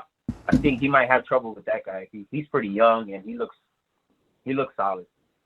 He should. Hang on. Did you just say Tank Davis fighting Daniel Dubois? It might cut out. No, he said that he thinks that Wilder would only have problems with Daniel. Oh, Wilder. Sorry, I thought I went out of the ring and come back. I thought we were still on about Tank Davis. I don't see him knocking out Dubois, I'm afraid. But yeah, Wilder can knock anyone out. Wilder would knock Dubois out as well. Dubois not ready for Wilder. Nah, definitely not. He'll get knocked out. I think the only way Deontay Wilder gets a competitive fight at this point is if he clones himself twice and fights himself twice. He's that good that only the real Wilder can get a tough fight by fighting two replicas of himself. That's all I'm going to say about that. That's the only way I see it. So I think he's that good. His power is I think freakish. Tyson Fury beats him up again. What do you mean again? What do you mean again? He got a draw in the first fight. Wait. Yeah, I know he got a draw, but he beat him up, in my opinion. So. No. Yeah. Hey, caller, do you think it was a long count in that Wilder Fury fight? Absolutely. If you look, it was like 11 seconds. That. What other answer did you expect? I'm sorry, but Wilder KO'd him in the 12th. That's right. He's absolutely right. No. It wasn't. That's not how it officially got scored. Yeah. What happened? It didn't work like that, bro. You don't decide. Yeah. Who's KO'd not. We've got refs and judges for that, and you don't decide You don't decide, well, because you thought you saw a 10-second count. That means we've all got to accept it and claim that Wilder's the victor. Get out of here, man. What I saw was I saw was a man get dropped, get up, and then win the rest of the round. So the ref did the right thing letting that happen. If Fury had got hurt, then fair enough, but he didn't. had it a draw. Yes, to the caller, a 10 count is not a 10. It's not 10 seconds. It's just a 10 count is different. I know that's hard to get, but Whoa! Explain that to me, because I don't understand that at all. Okay, you can count. You You go can by count. you go by what the outside referee has pointed at you. You don't go by 10 seconds. I mean, if you're gonna do that, I mean, anybody's 10-second. There could be a too fast 10-second count. Okay.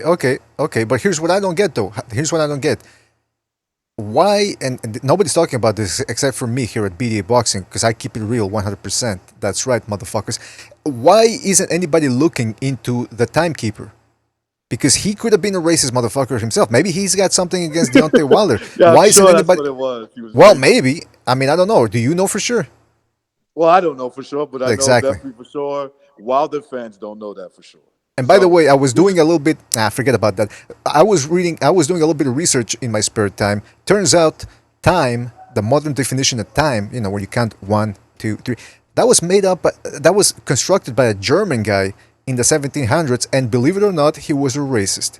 So time, in a way, was invented. I do believe BDA the stop person riling that came him up with time was to hurt black people. I'm a true Well, believer in that. you're being sarcastic, I can tell, but I'm telling you right now, there's a lot of fishy. It might not. I'm not gonna. I'm not gonna give you my explanation on why. Exactly. I think I might hurt too many people's feelings, but definitely the person that created time was definitely against black people. All right, he hung up. The caller hung up. I think we got too real for him. We got now. See, that's the thing. These guys, they want to say it was a long count, but once we get into the actual facts of it, and that it was actually a long count, all of a sudden it's too real for them. They can't fucking get. It was a long count. We should all count to 10. I'm telling you, there's gonna be a difference. At the end of the day, this count nonsense. Forget about it. The ref he was counting with his fingers. He was showing you what he was counting. We could all see on the camera what he was doing, and it wasn't. I thought Fury got up just in time. Like I said, when a fight gets up like that, it's on the ref. He can either stop it or he doesn't. It's on the ref. You can't decide, well, he didn't get up in time. So, the ref decided that he did, and he let the fight carry on. And let's be real, I think he was looking up for a way to stop Fury because he kept telling him to move to the left and move forward and put your hands up. So, you see, this is the thing with Deontay Wilder. I think a lot of people have been like drinking the Kool-Aid because, to tell you the truth, his only notable wins was against Ortiz and a draw against Fury. Do we all of a sudden forget that like his first 28 fights, or I don't know how many, were against small guys, and he just like he's got hurt. I mean, he has shown heart, but really, I mean, his resume is paper thin still, and then people have been like making this guy up more than what he is. No, as of I late. disagree. Exactly, and that's what they tried to hype up Ortiz, and then before that, they were trying to hype up Steve Earn just to give some credit to Wilder's career. But hold on a second. Why should Deontay Wilder fight all these guys? They're all testing positive. He's the only natural, strong fighter in there. He's knocking people out. He's fighting. Not only is he fighting people that are juiced, he's fighting time itself. He's fighting Chronos, the Titan of time. Yeah, So Wilder was weighing in at 230 something, and then ended up weighing at what, 213, 211. Bucho, I got the call. We got Vincent back to back me up. Okay. Vincent, are you there? It's Vince, not Vincent. It's No, I'll call Vince. him Vincent because it sounds All better. right. Or Vincent. Is it Vincent or Vince? It's Vince. But isn't Vince short? Vince. I know how you spell it, but isn't Vince short for Vincent? Yes. For some people, Usually. but not for me. Well, whatever. Who gives a fuck? Bro, It's his name. What do you mean? Who did gives a fuck? It's his name. Why did you have to pause to answer? Surely you know your name. Is Vincent or not? That's his online name. I just have one suggestion for Deontay Wilder. Oh. That's it. Go ahead. If he can break Mayweather's 50-0 record, he not only is he pound for pound, but I'm gonna put him in my top 3 greatest heavyweights of all time. I'm done. There you See go. you guys next time. All right. I don't know what to say. Let me suggest something to the caller, and I think you should take this advice in. never call in and talk boxing again with us, please. Whoa. That's Come on. No. Everyone's welcome. No, because this ain't even a real caller. This is a troll. He's got to be. No, he's real. I kind of agree with Stu, but I don't mind him calling him because I have a feeling. If I picked him to beat Gamboa, he's going Gamboa. I just have a feeling. But let's be real. Obviously, it's a bit tongue in cheek. He can call in. I'm not here to stop anyone calling in, but it's just, do we really want them? I mean, let's be real. I can understand if he says Deontay Wilder's the best heavyweight, say, of the last 10 years. Even then, I don't think that, but I can get away with it. But top 3 all time when he goes 50-0. I mean, okay, but who would you put over? Who would you put over Deontay Wilder right now, though? What do you mean I'd put over Tyson Fury for a start? Oh, come on. He beat Tyson Fury. He knocked him out He cold. won that fight. He's ahead of him for me. Andy Ruiz is ahead of Wilder. Andy Ruiz has got 3 belts wrapped around him. First of all, I'll put it to you this way: Lennox Lewis got knocked out twice, so already Deontay Wilder is better than him because he's never been knocked out. Mike Tyson, 3 years was his prime. Couldn't even keep it together for 3 years. Get the fuck out of here. Muhammad Ali, because he was a weight bully. He lost 6 times. Come on. Yeah, he lost 6 times. He's nowhere near Deontay. Hey, hang on a minute here. I don't give a fuck if he lost 30 times. Don't mention Deontay Wilder in the same bracket as Muhammad Ali. You just can't do that. Man. I'm mentioning it, and you can do whatever you want, man. You can hate me, you can hate the facts, but I'm speaking facts here for you, Stu. I'm speaking facts here, and I think at this point the reason why you dislike Deontay Wilder. Me and Stu, we hate you. All right. I just can't take a man serious that says that, and we've gotten a lot of these recently. I mean, who's the other guy that called in and said what Wilder? He was going on like Wilder. It was Endgame. Endgame, yeah. Oh, yeah. And I like Endgame, but it's just when he says it, I just laugh. I'm like, the greatest ever? Like ever? Yeah, ever. It's a shame that Dillian White tested positive because I have his resume better than Deontay Wilder's. You know, you guys keep. Let's innocent till proven guilty. Let's give him the benefit of the doubt. I'm gonna give him the benefit of the doubt. Yeah, because a lot of people have done that before, but let's be real. I'm not optimistic. It's just funny, Stu, how every time a threat is getting ready to become the WBC heavyweight #1 contender, they always pop 30. Yeah, and the thing is, though, I've been saying I'm sure there's no coincidence. I've said it on shows months ago. I saw this months ago where anyone that was any sort of threat automatically was getting, ped tested and then fouling. And like I said, Povetkin was stitched up because Povetkin, obviously, if he won the court case, means he was good to go. So, like anyone that gets any close to Wilder, and they're getting. Well, let me tell you something. Let me tell you something. It's very fitting that Dillian White got caught cheating twice now in his career because his last name is White, and that's all white people do. That's all they've been doing during their history, cheating, taking over other countries, taking over other this continents. This white black guy is just trying to take advantage of his white privilege. I understand. Exactly. There you go. Yeah. So I think it's a shame that he actually has people supporting him. And guys like you saying, "Oh, let's wait until the facts come out." Who cares about the facts? Let's talk about. Endgame is in the chat. Who? Look, I'm no conspiracy. Look, I want to keep it real. I'm not a conspiracy theorist. I don't believe Wilder's got the CIA injecting these fighters with peds and making them fail tests, sort of thing. But maybe it's because of the VADA with the WBC. They make you do VADA, and maybe this. Mind you, it was UCAD that caught Dillian White. So I don't know, man. I don't know what to think. But I'm going to say he's innocent until proven guilty. And then we'll see. But I'm not optimistic. I've never seen a B sample come back negative.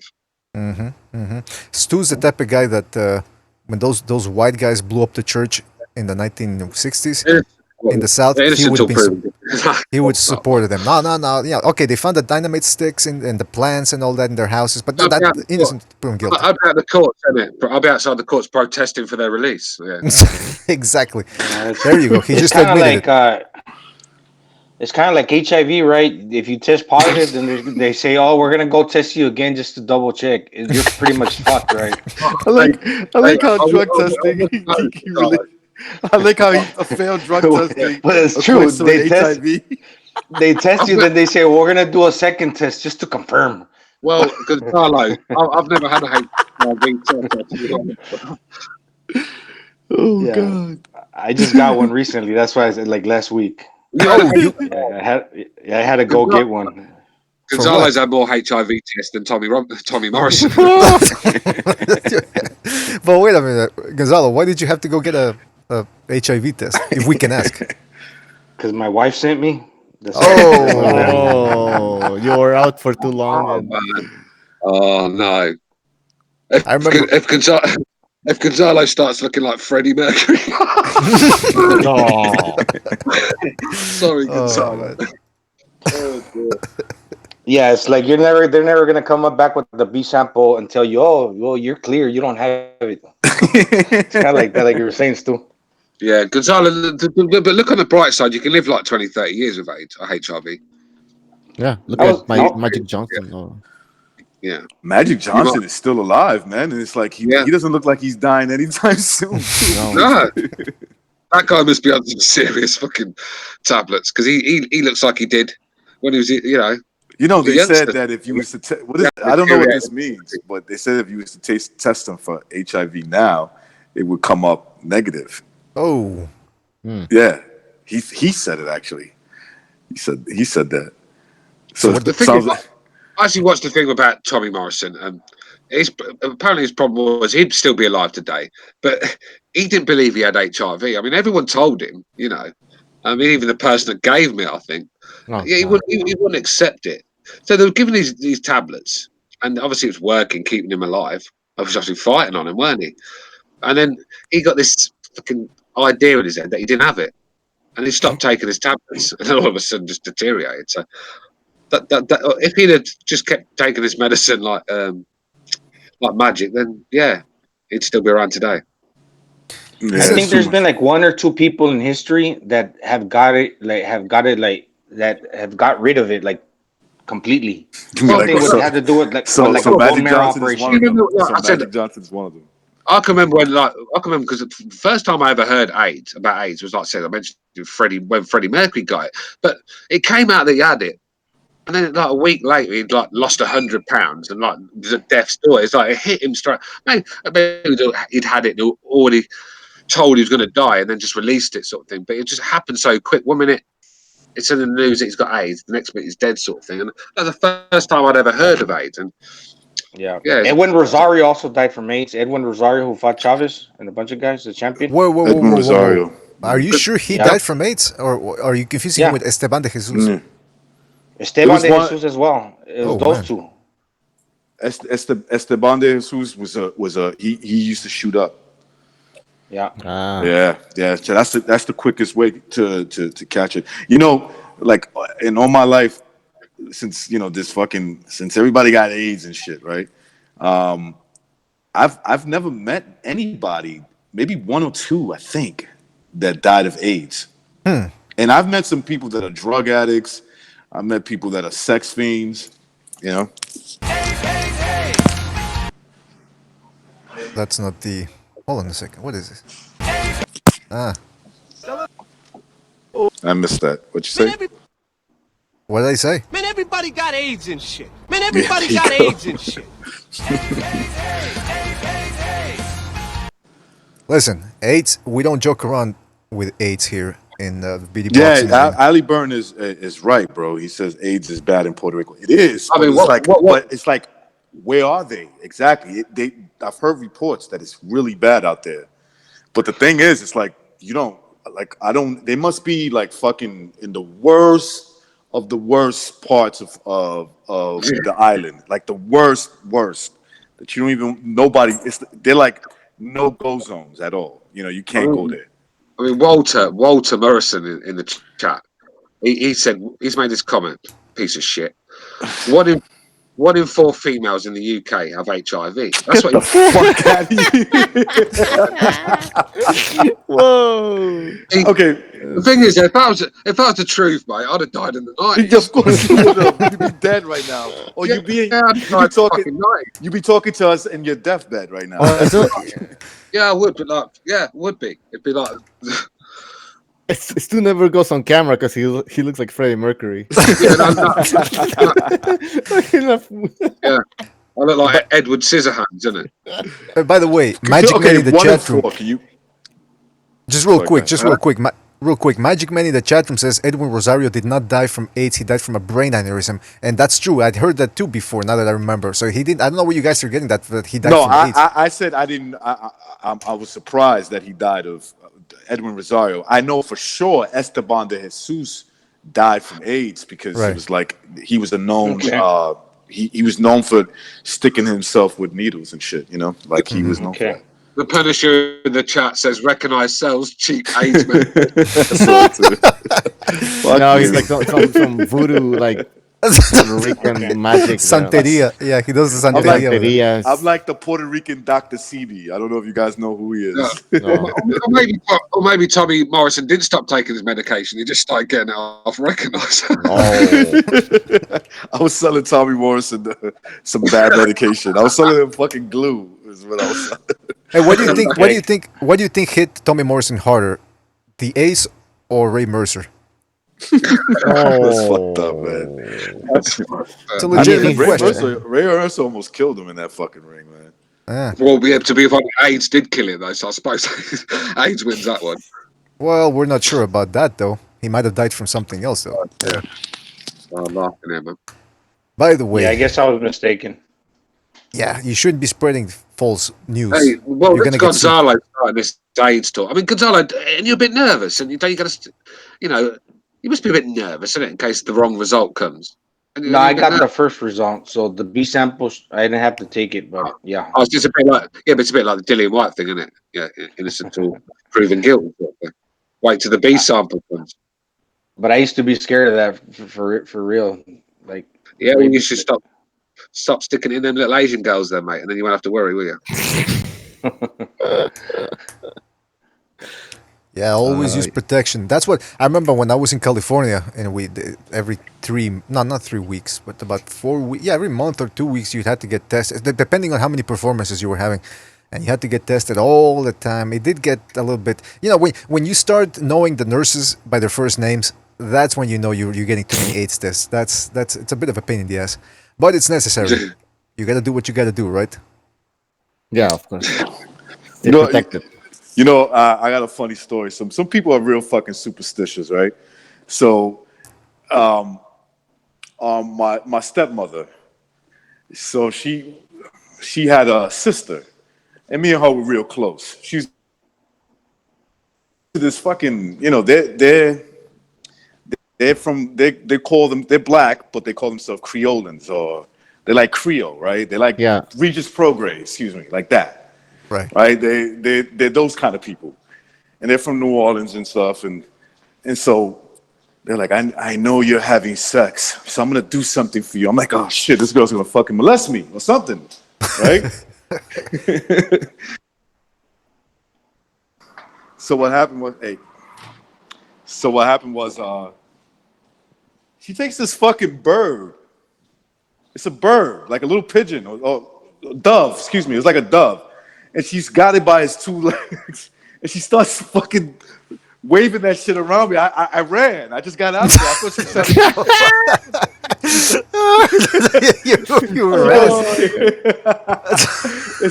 So I run back. I run back to my house, my father's house and my stepmom's house, and I'm like, yeah. She was like, oh, where did you just came from? You just came from Eunice. Her name was Eunice. You just came from Eunice's house, right? I was like, yeah, but she took a pigeon and she started flinging it around me. She's like, yeah, that bitch is crazy. She's talking about her own sister. She's like, yeah, she's into that voodoo shit. I had a little experience a few weeks ago. I had this girl come around. Weren't really sure about her, but I thought, give it a chance. Got fuck all else to do. And just come around. After a while, weren't really feeling her at all. So thought, I'll be a nice man and take her home. Do you know what I mean? Because I wanted her to go, sort of thing. And she thought she didn't want to go. She was like, oh, don't worry about me. I'll just lay down here, just pretend I'm not here. I said, well, I can't pretend you're not here because you're fucking here, aren't you? So, I mean, I'm not going to sleep knowing I want to take you home. So that, I just want to get back, get her gone, because it's like about 20 miles out of drive. So get back. So she's fucking thrown a tantrum sort of thing. But I managed to get her up, get her shoes on and get her out, took her home. Fucking took me about 45 minutes to get back. Got back. Went to build a joint in it just to get me head down on little nightcap. Fucking bitch stole my weed, didn't she, man? Fucking took my fucking weed. The bitch stole my weed. I rang up. I went, you fucking little skank. Do you know what I mean? I was fuming with her. It's not that it's that she left me with that. I wouldn't have cared if she left me one on the side, but she took the fucking lot. So yeah, be careful who you have around the fucking house. There's a bit of an. But you know what? At least she didn't give you AIDS, though. No, because obviously I didn't do anything. She weren't that nice, to be honest with you. I got fooled again by them fucking Facebook pictures, where they look fantastic on Facebook. And then when you see them, what happened to her, sort of thing. And it was one of them ones. And she stole the fucking last bit of weed. She stole your stash. Yeah, bitches are mean. Yeah, man. Yeah. I said, but I don't understand. Contact me again. But going back a little bit to the superstitious stuff, it's like what makes these? She thought that this bird flying over me would cure me from ever getting a sexually transmitted disease, and maybe she's right because I never did. Well, I got crabs once, but anyway, that's that's yeah. I mean, it happens. What are you gonna do? What were you in Maryland or something? Or no, just I think I was on the wrong bed one day, and those that's what they always up on say. me. That's what you always say, right? Well, I mean, at least I admitted I was on the wrong bed. I didn't say what I was doing. Did you try to shoot the crabs like you did that dog? I didn't know what the fuck it was. I was like, what the fuck is this shit? Oh man! And my father said, "Get the fuck out of the house." He said, "Get out." He said, "I'm gonna quarantine you. Get out." Did you get it checked out right away, or? Oh man. Well, I mean, it was crabs. They knew obviously. Yeah. It is what it is. Dude, I was like 15 or 16 years old. They were like, "Get out." My father was like, "I don't care. Get out the house." I can only imagine the things that recognizer stuck his thing in. Oh, I can only imagine. Well, here's the thing. I believe that okay, listen, this is my belief. The girl that I was with, the chick that I was with, the only one that was giving me any back then, she was bald down there. Now, I used to be good friends with her brother. I think that motherfucker got something. And I think that when I sat on because I would go to his room and we would play fucking video games. And I think his fucking crabs jumped on me. What you got crabs off a fucking PlayStation remote? Look, I gotta bump in here. Recognize, man, you don't come off in there. You don't get crabs from playing Call of Duty. What were you doing with him in his bedroom? Well, okay, I will admit I was smoking weed too. We were smoking weed in there. You were smoking something else, I bet. You were smoking another type of pole, I bet. No, listen, this was a dude that would like he fucked a whole bunch of girls from the neighborhood, like everybody. He was the man, right? Like he was the man in high school, that type of shit. So he was banging a lot of chicks, and so the girl. Well, I would like to think that the girl that I was with was only banging me, because she was definitely the only person I was banging at that time. And like I said, she was nice and shaved. Nice and shaved. Well, now, fellas, now you know. Just because somebody's nice and shaved does not. I don't think that means anything, though. If you're shaved or not, because when you get the crabs and you shave, you still get those motherfuckers in there. I think, right? I guess you could. Look, I'm not an expert on that. Look, if she goes down on you and she's lifting her right leg up to scratch her own ears, there's something wrong with her. You know what I mean? Right. I'm trying to remember. That was a long time ago. Did she do that? No, I don't think so. Were you in the same neighborhood as Miguel Cotto? Yeah. Nah, man. All right. Just wanted to get that cleared up. So, as he's calling recognize I have crabs the matrix, right? Yeah, I should have been careful with that story, bro. Yeah, but the thing is, with Hey, recognize. at least you had the action to get crabs, as he hasn't had that pleasure yet. Oh, no, wait a minute. Yeah, Ozzy, you still a virgin. As he's waiting for mum and daddy to fucking find him the right one in Pakistan or somewhere like that. Okay, come on. Well, you gotta attack our listeners. You'll be waiting forever, man. No. I'm not gonna let you attack our callers. I mean, our listeners that way. It's not gonna happen. Wow. Yeah, well, you show the same tone with him then when he or her, whatever it is, when he fucking trolls me day in and day out, and BDA is silent. Hey, but you're getting pussy on the regular. This guy's getting nothing. This is his pussy coming after you. That's not my fault he's ugly, is it? First of all, why are you blaming Stu on Ozzy's ugliness? I mean, that's not his fault. No, not all of us can look like Greek god. Hey, Ozzy. All right. We don't even know. From all we know, you could look like Freddie Mercury in 1981. All right, or 1991, I should say. Sorry. Okay. Hey, well, just put it this way. That girl in the pictures, the mirror of my child. Do you think she's going to go out of an ugly guy? No. I don't know. Maybe you got lots of money, man. I don't know. You think she's going to breed with an ugly guy? Come on, be real. I'm not going to comment on that, man. I'm too savage. Hey, you know, it's it. Go on then. Wait. Hang on a minute. Gregor's going to come out and say she's a 3 or something like that.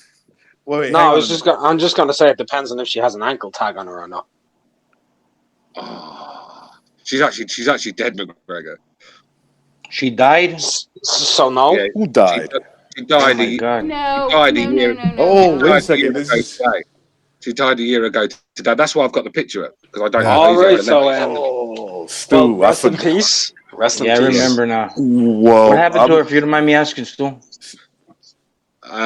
She just fell really poorly in it, and we tried to get her the best care. Well, we did get her the best care. And unfortunately, her lungs and her kidney give up on. She got a pneumonia, and it really damaged a lot of her organs. And that's. Well, Stu, I'm going to say something. And I mean this with all respect. She's definitely a beautiful woman. She was a beautiful woman, and your daughter doesn't look exactly like her, but she does. So I'm going to say Stu's a pretty good-looking man because his daughter's beautiful too. So yeah, just put it this way: if me and Recognize hit your town, then hide your girlfriends, hide your mum. Oh yeah, yeah. Especially when I wasn't married, brother. I was banging them all. Me and Recognize with terrorized. Recognize. What was worse, getting the case of the crabs or getting your VHS code? This is I made a huge mistake. A huge mistake. Well, you never open up. You guys never get it. You don't open up on the BDA show. That's right. You don't ever. But go ahead. What was worse, getting a case of the crabs or getting your case of VHS tapes getting burnt? Oh man, the VHS tapes. The crabs. At least I could shave my hair off the top of my head, my balls, and they went away that way. But the VHS tapes, man, that's never coming back. Yeah. So that's a fair answer. You could have tried shaving your balls. At the time, I got crabs, and my father said, "Get out. You can't be in this house." I would say that was the worst moment of that part of my life. At that time, yes, that was the worst moment ever. I was like, "Oh shit, I'm dying of AIDS." Oh Lord. Oh, you thought it was AIDS? I mean, when you're 16, when you're 15, 16, you get one of these things. You think you have everything. You think you have everything in the world. I was the same. Recognise, I was the same because they put the fear of God in us, didn't they? AIDS, or it's a bender's disease, it's a faggot's disease, and all that lot. Yeah, exactly, man.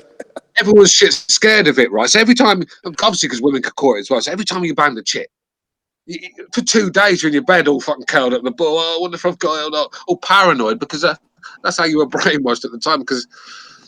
You can't think like Yeah. Listen, at the time, Stu, that was the second girl I ever had sex with. Second. That's it. My father was making out like I'm a 16-year-old guy just fucking the whole town. This kid was you probably maybe you got a boyfriend too. I'm like, motherfucker, I got crabs. I mean, your second second time you've ever done it, and you're lying in bed and you've got fucking crabs jumping in the air, and it's not. It's not an advertisement for more sex, is it? Really? Do you know what I mean? You must have picked. To be honest, you must have picked the right scutter there. Recognise. I remember. Well, I mean, again, go ahead. No, go ahead. No, I was just gonna say, look, to the girl's credit, like I said, she had a brother that this dude. Look, I'm not hating on him. He was a stud. He was like literally like in my little area where I lived at. He banged like 5 girls, and they were all hot. He banged like 5 girls. He was like the guy in the movie Scarface, the friend of Tony Montana. Yeah, he looked like Manolo. Yo, he did actually. He kind of had that Manolo look. Like he was a Spanish kid. You know, I think he was Cuban or some shit too. And you know, he was like a big. He was in the 12th grade at the time. He was playing like fucking baseball. The dude was getting pussy. Like it was nobody's business. Recognize sorry, it. I can't say that on the air. Yeah, you It sounds like you went with the wrong sibling. Say again. This guy sounds like a Greek god. I mean, but a Greek god with crabs, by the way. Yeah, with crabs, exactly. You gotta add that in there. Yeah, crabs. You should have banged the brother instead of the. It's crazy how you lose your looks with age. If you look in the before and after picture of Manolo, he looks like the Green Goblin. Dude, Daniel Defoe. What's his name?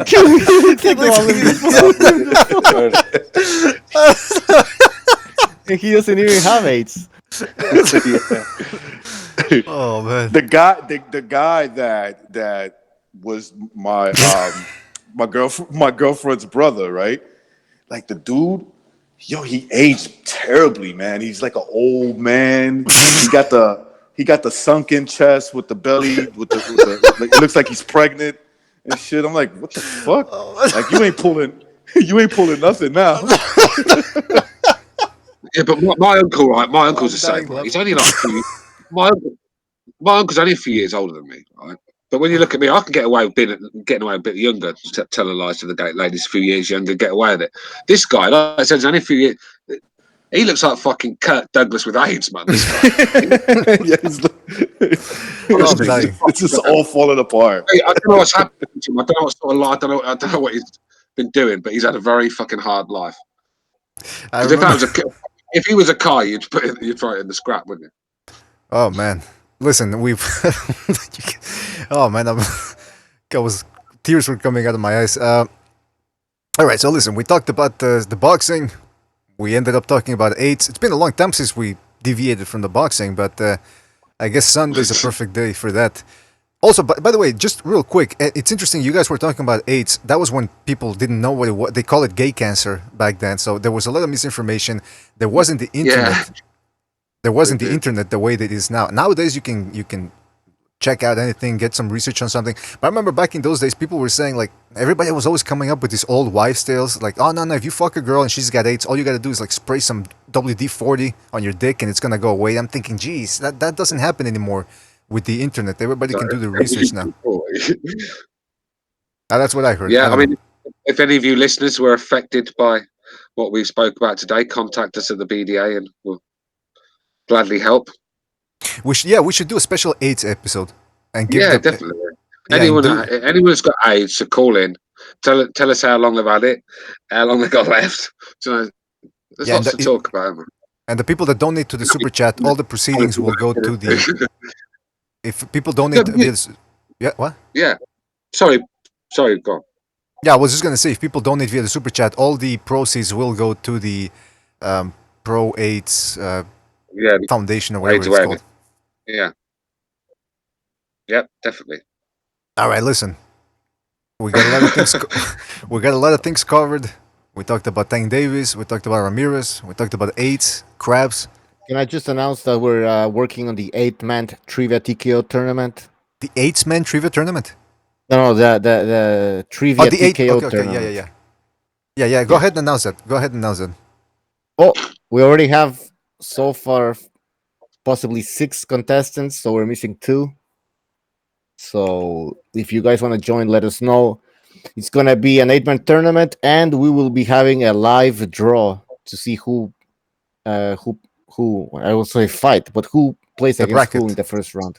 Yeah, we're Yeah, I gonna the do thought bracket. we'd get recognised versus McGregor. Is that not on the cards? No, McGregor is in the tournament. Oh, so McGregor actually wants to earn his shot. I like that. I like that. Instead of doing an Andre Ward and just step on a Crawford just stepping into the big fights, he's working his way up the division. Like it. So I guess if that question pops up, which boxer died of AIDS aside from Tommy Morrison, I can get it right now. It was Esteban de Jesus. The first man to ever beat Roberto Duran. Don't forget it. Yeah, that's right. The thing He with came from my island. The thing with Revolution, he'll probably use that question in the Yeah, exactly. It's like Hey, he's gonna ask a question. What color medicine did Esteban de Jesus take before he dies? Like, come on, nobody knows the color crap. Man. Or Come on. something stupid like what boxer contracted chlamydia from drinking from a different water? Hey, guys, where did Panama Lewis buy the bottle that he gave to Aaron Pryor? How old was Recognize the Matrix when he got crabs? I actually thought that question was kind of cool because it added some controversy about the trunks, the color of the trunks. Yeah, it's true. Whether it was blue or green or it was the camera back in the 60s or the 70s. The question shouldn't have two answers. What color were the bed sheets that Cotto and his trainer was sleeping on? Hey, God, BDA, we have one last phone call, and there's like 2 minutes left. All right, one last phone call. I hear a lot of commotion. 203, you're on the air. 203. Did somebody say trivia TKO? Oh, fuck. Mike. We got the founder. Oh no! Yes, it's like the Bisco kid. This one. 90 seconds. Oh shit! All right. All right, we took We too can't long hear you, for this. Revolution. Sorry, mate. What was that? What was that, Revolution? No, sorry, mate. Can't hear you. Yeah, that's me. That's me. What's going on, everybody? Hey, I've been working mad hours. I miss all you. I ain't talked to y'all in a minute. I know, man. I know, but we were just talking about the tournament. We're gonna be doing a 8-man tournament. You're gonna be 60 seconds. Yeah, goodbye, buddy. Yeah, goodbye. Did we go over who's in so far? Yeah, I'll go through the names. Let's see, McGregor. Hold on. We got McGregor. We got Johnny Boy is gonna get a shot at redemption. Did you guys tell me Del Boy wanted in? And Mascot too. I like them. Special guest Thunderdome. Is that confirmed? Yeah, he wanted to be in the game. Yeah. Oh, Thunderdome. Yeah, that'd be nice. Okay. Got some heavy Yep, some heavy hitters. What a fucking coincidence, man. He came back. Yeah. We were There's talking also about Gonzalo in there. runners up or new. That in a Thunderdome's doing a Tyson Fury. He's been gone 3 years doing the coke. 10 seconds.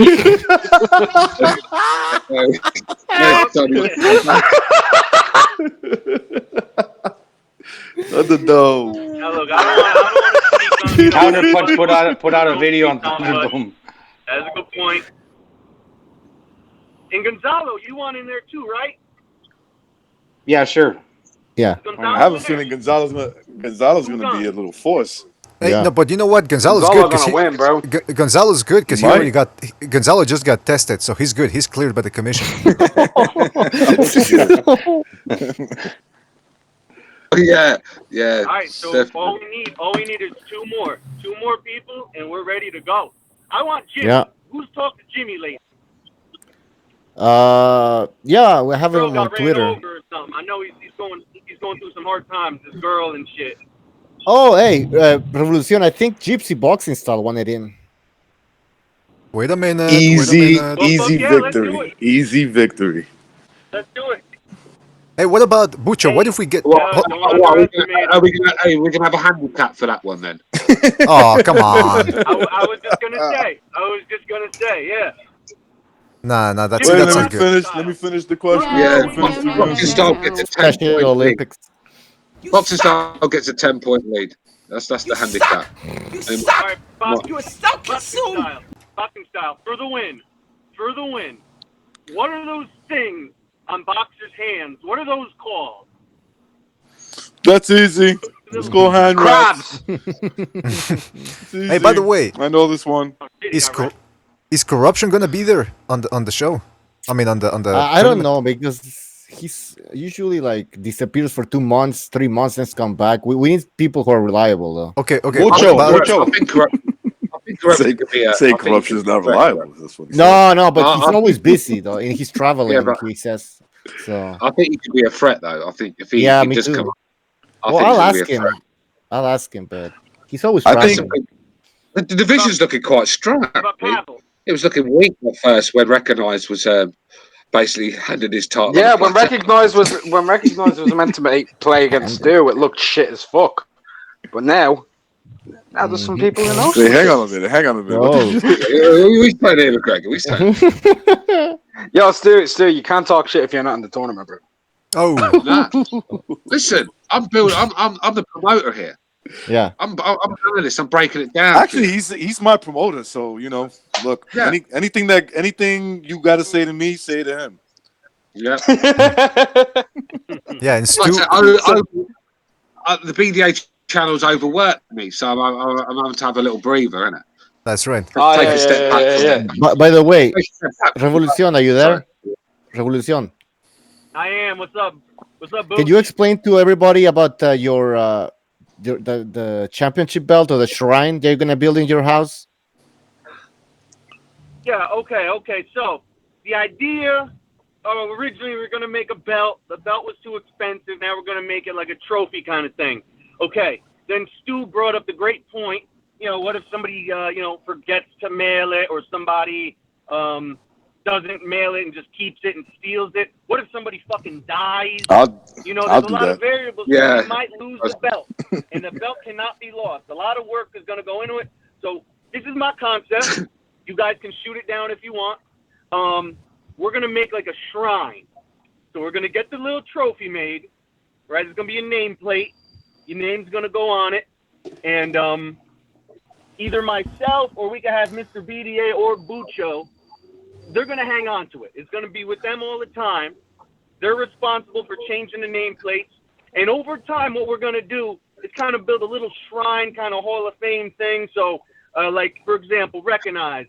I'm already in the Hall of Fame. Salvador Sanchez. You're already in there. So what we'll do is we'll put your trophy up, your name's on it, and then we'll get, like, a picture of Salvador Sanchez and put that there. Yeah, and you know over what? time, it'll be like a nice little hall I of think boxing memorabilia, maybe Bucho should get it. gloves. I tell you what, though. Here's what we're gonna do. I could hold on to it because I know how to keep people from stealing it in my house. If I'm afraid that Stu's gonna steal it, all I have to do is put a black guy in front of it. Stu's not gonna get anywhere near it. If I'm afraid of Recognize stealing it, all I gotta do is put a live bird in there, and he's gonna run away from it. So we can keep people away from it all the time. Let me tell you, we got all the solutions here. Why do I get a black guy? He gets a bird. How are you going to keep me away from it? Recognize. A red coat. So Stuart's your promoter, and he's from the UK. Hey, so Stu, how do you feel about your fighter testing positive for crabs? Since you're like Eddie Hearn, what's up, Dillian White?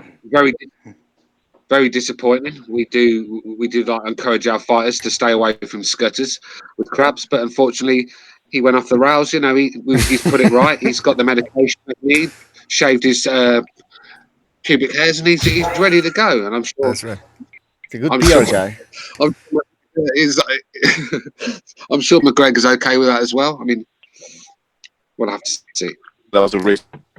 And by the way, that's fine. By the way, yeah. Bucho, if we need more people, let's say we're missing 2 or 1, can't we invite one of the people that has been banned from the BDA arena, and if they win the tournament, they get to come back in? Oh, they're fighting for survival or something? Yes. So we can get that's a great like idea. the Running Man. Absolutely. Like the Running Man. For good laughs. For good laughs. Why don't you bring on H Money? H Money. Oh, this guy will fuck. That's an sure. Can you imagine? No, that wasn't the question. Let's bring Hamed or Low Place. Dude, Hamed. No, Low Place isn't around, man. Low Place is gone. Yeah, I know. Low Place is. No, Low place is in Nick. I hope he's not dead. The little I think kid's he's in boyfriend jail. at the moment. Is he dead? He's in jail, I think. No, I think he's in jail. Oh, Yeah, because okay. he said he Yeah. had a court hearing or something. Yeah. What about apology? Well, or at least he's in precise? jail, not dead. But I don't think Precise will. Yeah, what about Precise? I don't think he'll do I the don't quiz. think No, I Precise don't would think want to be on it. I would love to have him. I think he'd be real knowledgeable, but I don't know if he would accept the challenge. I think he's more of a breakdown guy than a Yeah. facts memorizing guy. You know, I think. Yeah, But we'll that's ask, what we'll I am. ask. I'll get So, wait, called, real quick too. I get called a coward for being in one of them. addition to the shrine, hang on. In addition to the shrine, you know, you guys can decide whether or not we should do that. I think we should also, like, in the opening screen, like when the podcast is coming on, you got the music, you're showing the top super chatters, all this and that. You should put in the beginning and the end of the show, current champion, recognize the Matrix. You know, and maybe good idea. When we make the shrine, we'll take a picture of it and put it up on the always in the intro and outro. Yeah, I agree. Why not?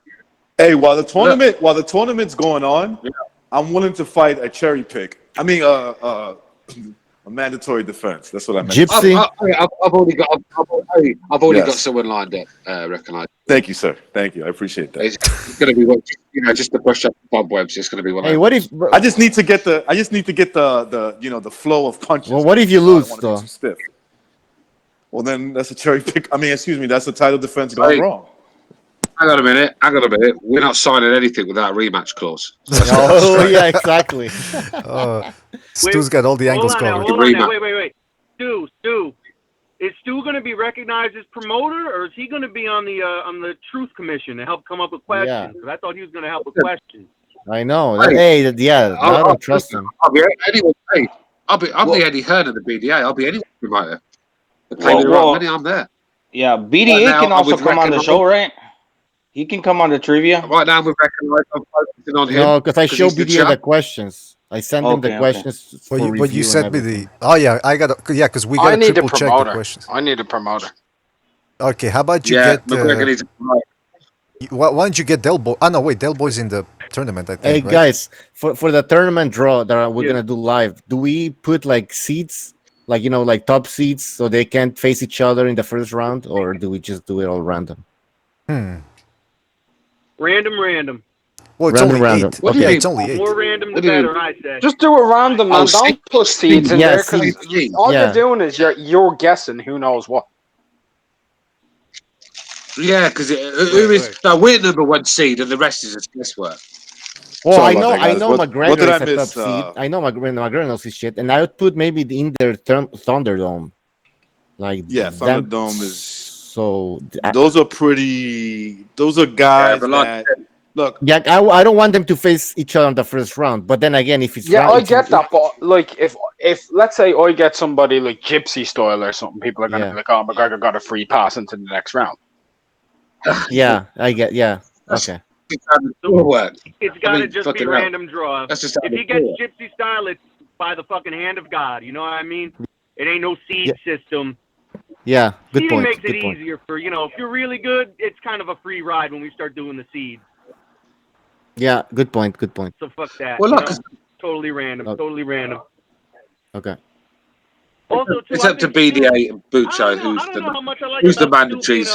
I don't like Stu being a promoter. I'd rather Stu also do the in-between round commentary. He was killing it. Yeah. Johnny's That was swelling pretty up good, around man. the eyes now. There's a little blood coming from Johnny's nose, and it's making Well, yeah. his breathing difficult. Like I said, that was great. hey, Yeah. I'm going to do that. Like I said, not only am I a promoter, I am the Paulie Malignaggi of the BDA Oh, boy. also. That's I'll right. break. I see things not a lot of people, and I'll be Yeah. breaking down the fights. In the Yeah, ring. doing a few lines before. Yeah. Doing both, bro. As long as it's neutral. As long as Stu keep it neutral. All right. With that said, Let me say one thing to Mr. Eddie Hearn real fast, Mr. Stu. all right. Since you're a promoter and everything, if you want to like promote your guy off of my name and stuff after I clean out people, send me over a PayPal donation of 20 quid and I got you sorted. You know what I mean? Because I would if people knew who you were, McGregor. Oh, unfortunately, Oh, you're an up and coming They'll fighter. never beat the Irish. Nobody of any note. The Irish. no, that's a put down. That's a put You've down got a right hell of a there. lot to prove. Oh, he's down. Yes. Yeah, My but God, that's a put down right the there. thing is, I remember Spike Sullivan saying the same as you, Bang, and then he got parked out. So, look, until you prove yourself, then you're just irrelevant to us right now. Oh, All right, he's down. I'm not gonna you're take the- shit. I'm not you're gonna a take young no up-and-coming- shit from any man. you're an up-and-coming No, hold fighter. on. I ain't taking shit from any man who the Well- second he was put into a tournament, he starts saying, "People will No. make fun of me. I ain't doing that. Azzy in Bay Area, they're gonna be on my back." I ain't taking Oh, shit he's down. like that. Yes. No, Right, but see, the thing is, I Stu's on never another said level that. here. I never said that. What? I'm on another level to them. Let's be real. I would whoop their ass, and you know it, McGregor. That would be, that'd be disgusting. That'd be like Ray Mancini all over Okay, it. come on. Oh my God, that's Oh, jeez. All right, and who did he kill? No. No, look, McGregor's a young up and coming fighter. Very, very dangerous. Very, Dodging very the question while he goes to box rec. I could see McGregor signing like who used to be the that used to run De La Hoya's company, that banker guy. Which promotional Richard company Schaefer. is it? Richard Schaefer. Yeah, I could see Yeah. somebody like him signing with Richard Schaefer. All right, listen, guys. Just call me the golden boy. No homo. Yeah. We gotta go. Thank you for coming in. We covered a lot of ground. We'll be talking more with Revolucion. Yo, Revolucion. real quick. But hold on. Revolucion, shit, you're on who's the. that? Who is it? Oh. That's Johnny Boy. Real quick. I'm on a roll. I told you Pacquiao was going to beat Thurman. I told you Ramirez was going to knock Hooker the fuck out. I'm on a roll. Don't fuck with me, goddammit. Did you Don't say crash, that? man. I don't know about the hooker thing though. I don't know. I don't remember him saying that. Bullshitting. Your official prediction was a decision, but you said he might knock him out, just like with Pacquiao. You said he's gonna get a decision, or he might knock him out. Bullshit. I said, no, bullshit. I said 10. He TKOs him in 10. Wow. Look. You said he'll get a decision, but he may stop him in 10. No. You hedged your bets on your prediction, Johnny. We need proof, Johnny. Yeah, we need proof, man. Come on. Yeah. Yeah, go look at the Hey, video. you guys know what Johnny? Hold on. Johnny's in. Favorite fight. Yeah, we didn't hear what you said. What'd you say? You guys know what? Who the fuck's the blonde His chick? favorite platform to watch fights on it. What? DAZN. I didn't hear what you said, man. All I heard was I hear somebody screaming in the background. Is that you, Revolucion, in the background? Shut up. Bitch, shut up. What the fuck is Johnny doing, man? I thought that was Johnny Boy crashing. Anyway, listen, guys. My voice is leaving me. We gotta go. Thank you for joining us. All right, shut up. We gotta go. Don't you understand? I have an Israel. No, what is it called? Christians for Israel meeting in about 2 hours. All right, so we gotta please stop this shit. BDA, may I ask one question before we go, real quick? Sure, go ahead. Okay, thank you, BDA. Did you send links on Discord? Yeah, but what happened was we were on Discord in the beginning to see if it worked, and then we switched over to Hangouts because some people hadn't yet signed up for Discord. That includes Johnny Boy. No, Johnny Boy. I think he's on. Oh no, Johnny Boy. So sorry. Johnny's on Discord. He's on Discord. Yeah. You're not on Skype. You're not on Skype, though. No, I was just checking because I had my phone off. I'm at work and shit, so I was just seeing if it went ahead and worked. That's all. Sorry, fellas. Just wanted to say hello. Have a good evening. You All too, right, man. Take care, Johnny Boy. You too. All right, so that was Johnny Boy. Oh, he's down. Yes. All right, no, he's not down. What are you talking about? He's still up. And all right, we're running out of time. The time is running out. So I just want to thank everybody for being here. Time's up. All right. Listen. Thanks everybody for joining us. As soon as I said we gotta go, people already jumped up. But I want to thank Recognize. I want to thank Stu. I want to thank McGregor Boxing. I want to thank Gonzalo. Johnny Boy, who just came in for a little bit, just showed up late. I want to thank all the callers as well. And Revolucion for helping us out with the show. Well, helping us out. He's the one that came up with the... I forget who came up with the concept. Anyway, listen, we're not going to go there because then it's going to turn into a whole thing of, no, well, I came up with this, I came up with that. But it's a team effort. I'm very happy with the way it's going. Want to give a shout out to Azzy, Transnational, Nes Mendoza, Ali Burton, Overhand, Walter Murrison, Transnational, I already said. Del Boys Boxing News, Roddy Davies was in there as well. The Punisher, Shepherd of the Sons, shout out to Shepherd for keeping it all together there in the chat room. Ali Burton, Box, G Boogie, Magic Man, Azzy, Eric Rosas, Official Scorecard Boxing, shout out to Official, and many more people, I'm sure. If I forgot anybody, don't take it personal. I do have to go. Again, I have a meeting for Christians for Israel, our greatest ally. So give a shout out to everybody. Butcher, you want to take us away with the announcements? No, that's basically it. Just if you guys want to support us on Patreon, we have that, PayPal, and of course, what is there? The super chats. Yeah, that's pretty much it. And the merch. Oh yeah, Discord, guys, join us on Discord. The link is in the description. We have a 24/7 live chat going on there, man. We need everybody on Discord so we can communicate, and yeah, that's easier. It's easier for us to communicate with you guys. That's so right. Go on Discord. And if you enjoy the chat room, the Discord, the main Discord BDA page, it's just like the chat room. You got Shepherd of Sons, you got Shepherd of Sons, you got Punisher, Asti, Triple Diego JJ, Bandido, the Quags, Diego Bandido's in there as well. Reverse Lee's in there. Johnny Boy comes McGregor, in.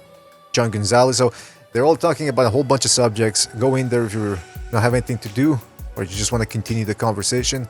And it's pretty fun. And we get to keep track of everybody, just like the NSA and Google. So thank you for joining us, guys. And we'll see you in the next one, I suppose. Thank you for joining us. Take it easy and have a good rest of your Sunday evening. Disappointed in every one of you. I'm sorry, I don't mean to offend you. I'm disappointed in every one of you. I kiss you on the mouth. No, I'm not cool with that. I'm sorry. One more time. I'm disappointed in every one of you. I mean, I'm dealing with degenerate animals. I'm disappointed in every one of you. Disappointed in every one of you. All right, come on. Honestly, I can't do it no more. I'm disappointed in every one of you. Let me tell you why. It's gonna be alright, Nicky. Go ahead, shoot. He just killed a fucking man. What are you going to do about it? Yeah, because you got nothing. You don't got a thing. Yeah, because you got nothing. Lorito! You got nothing. I want to get out. I want to get out of this rat hole. I want to get online. I need BDA Boxing.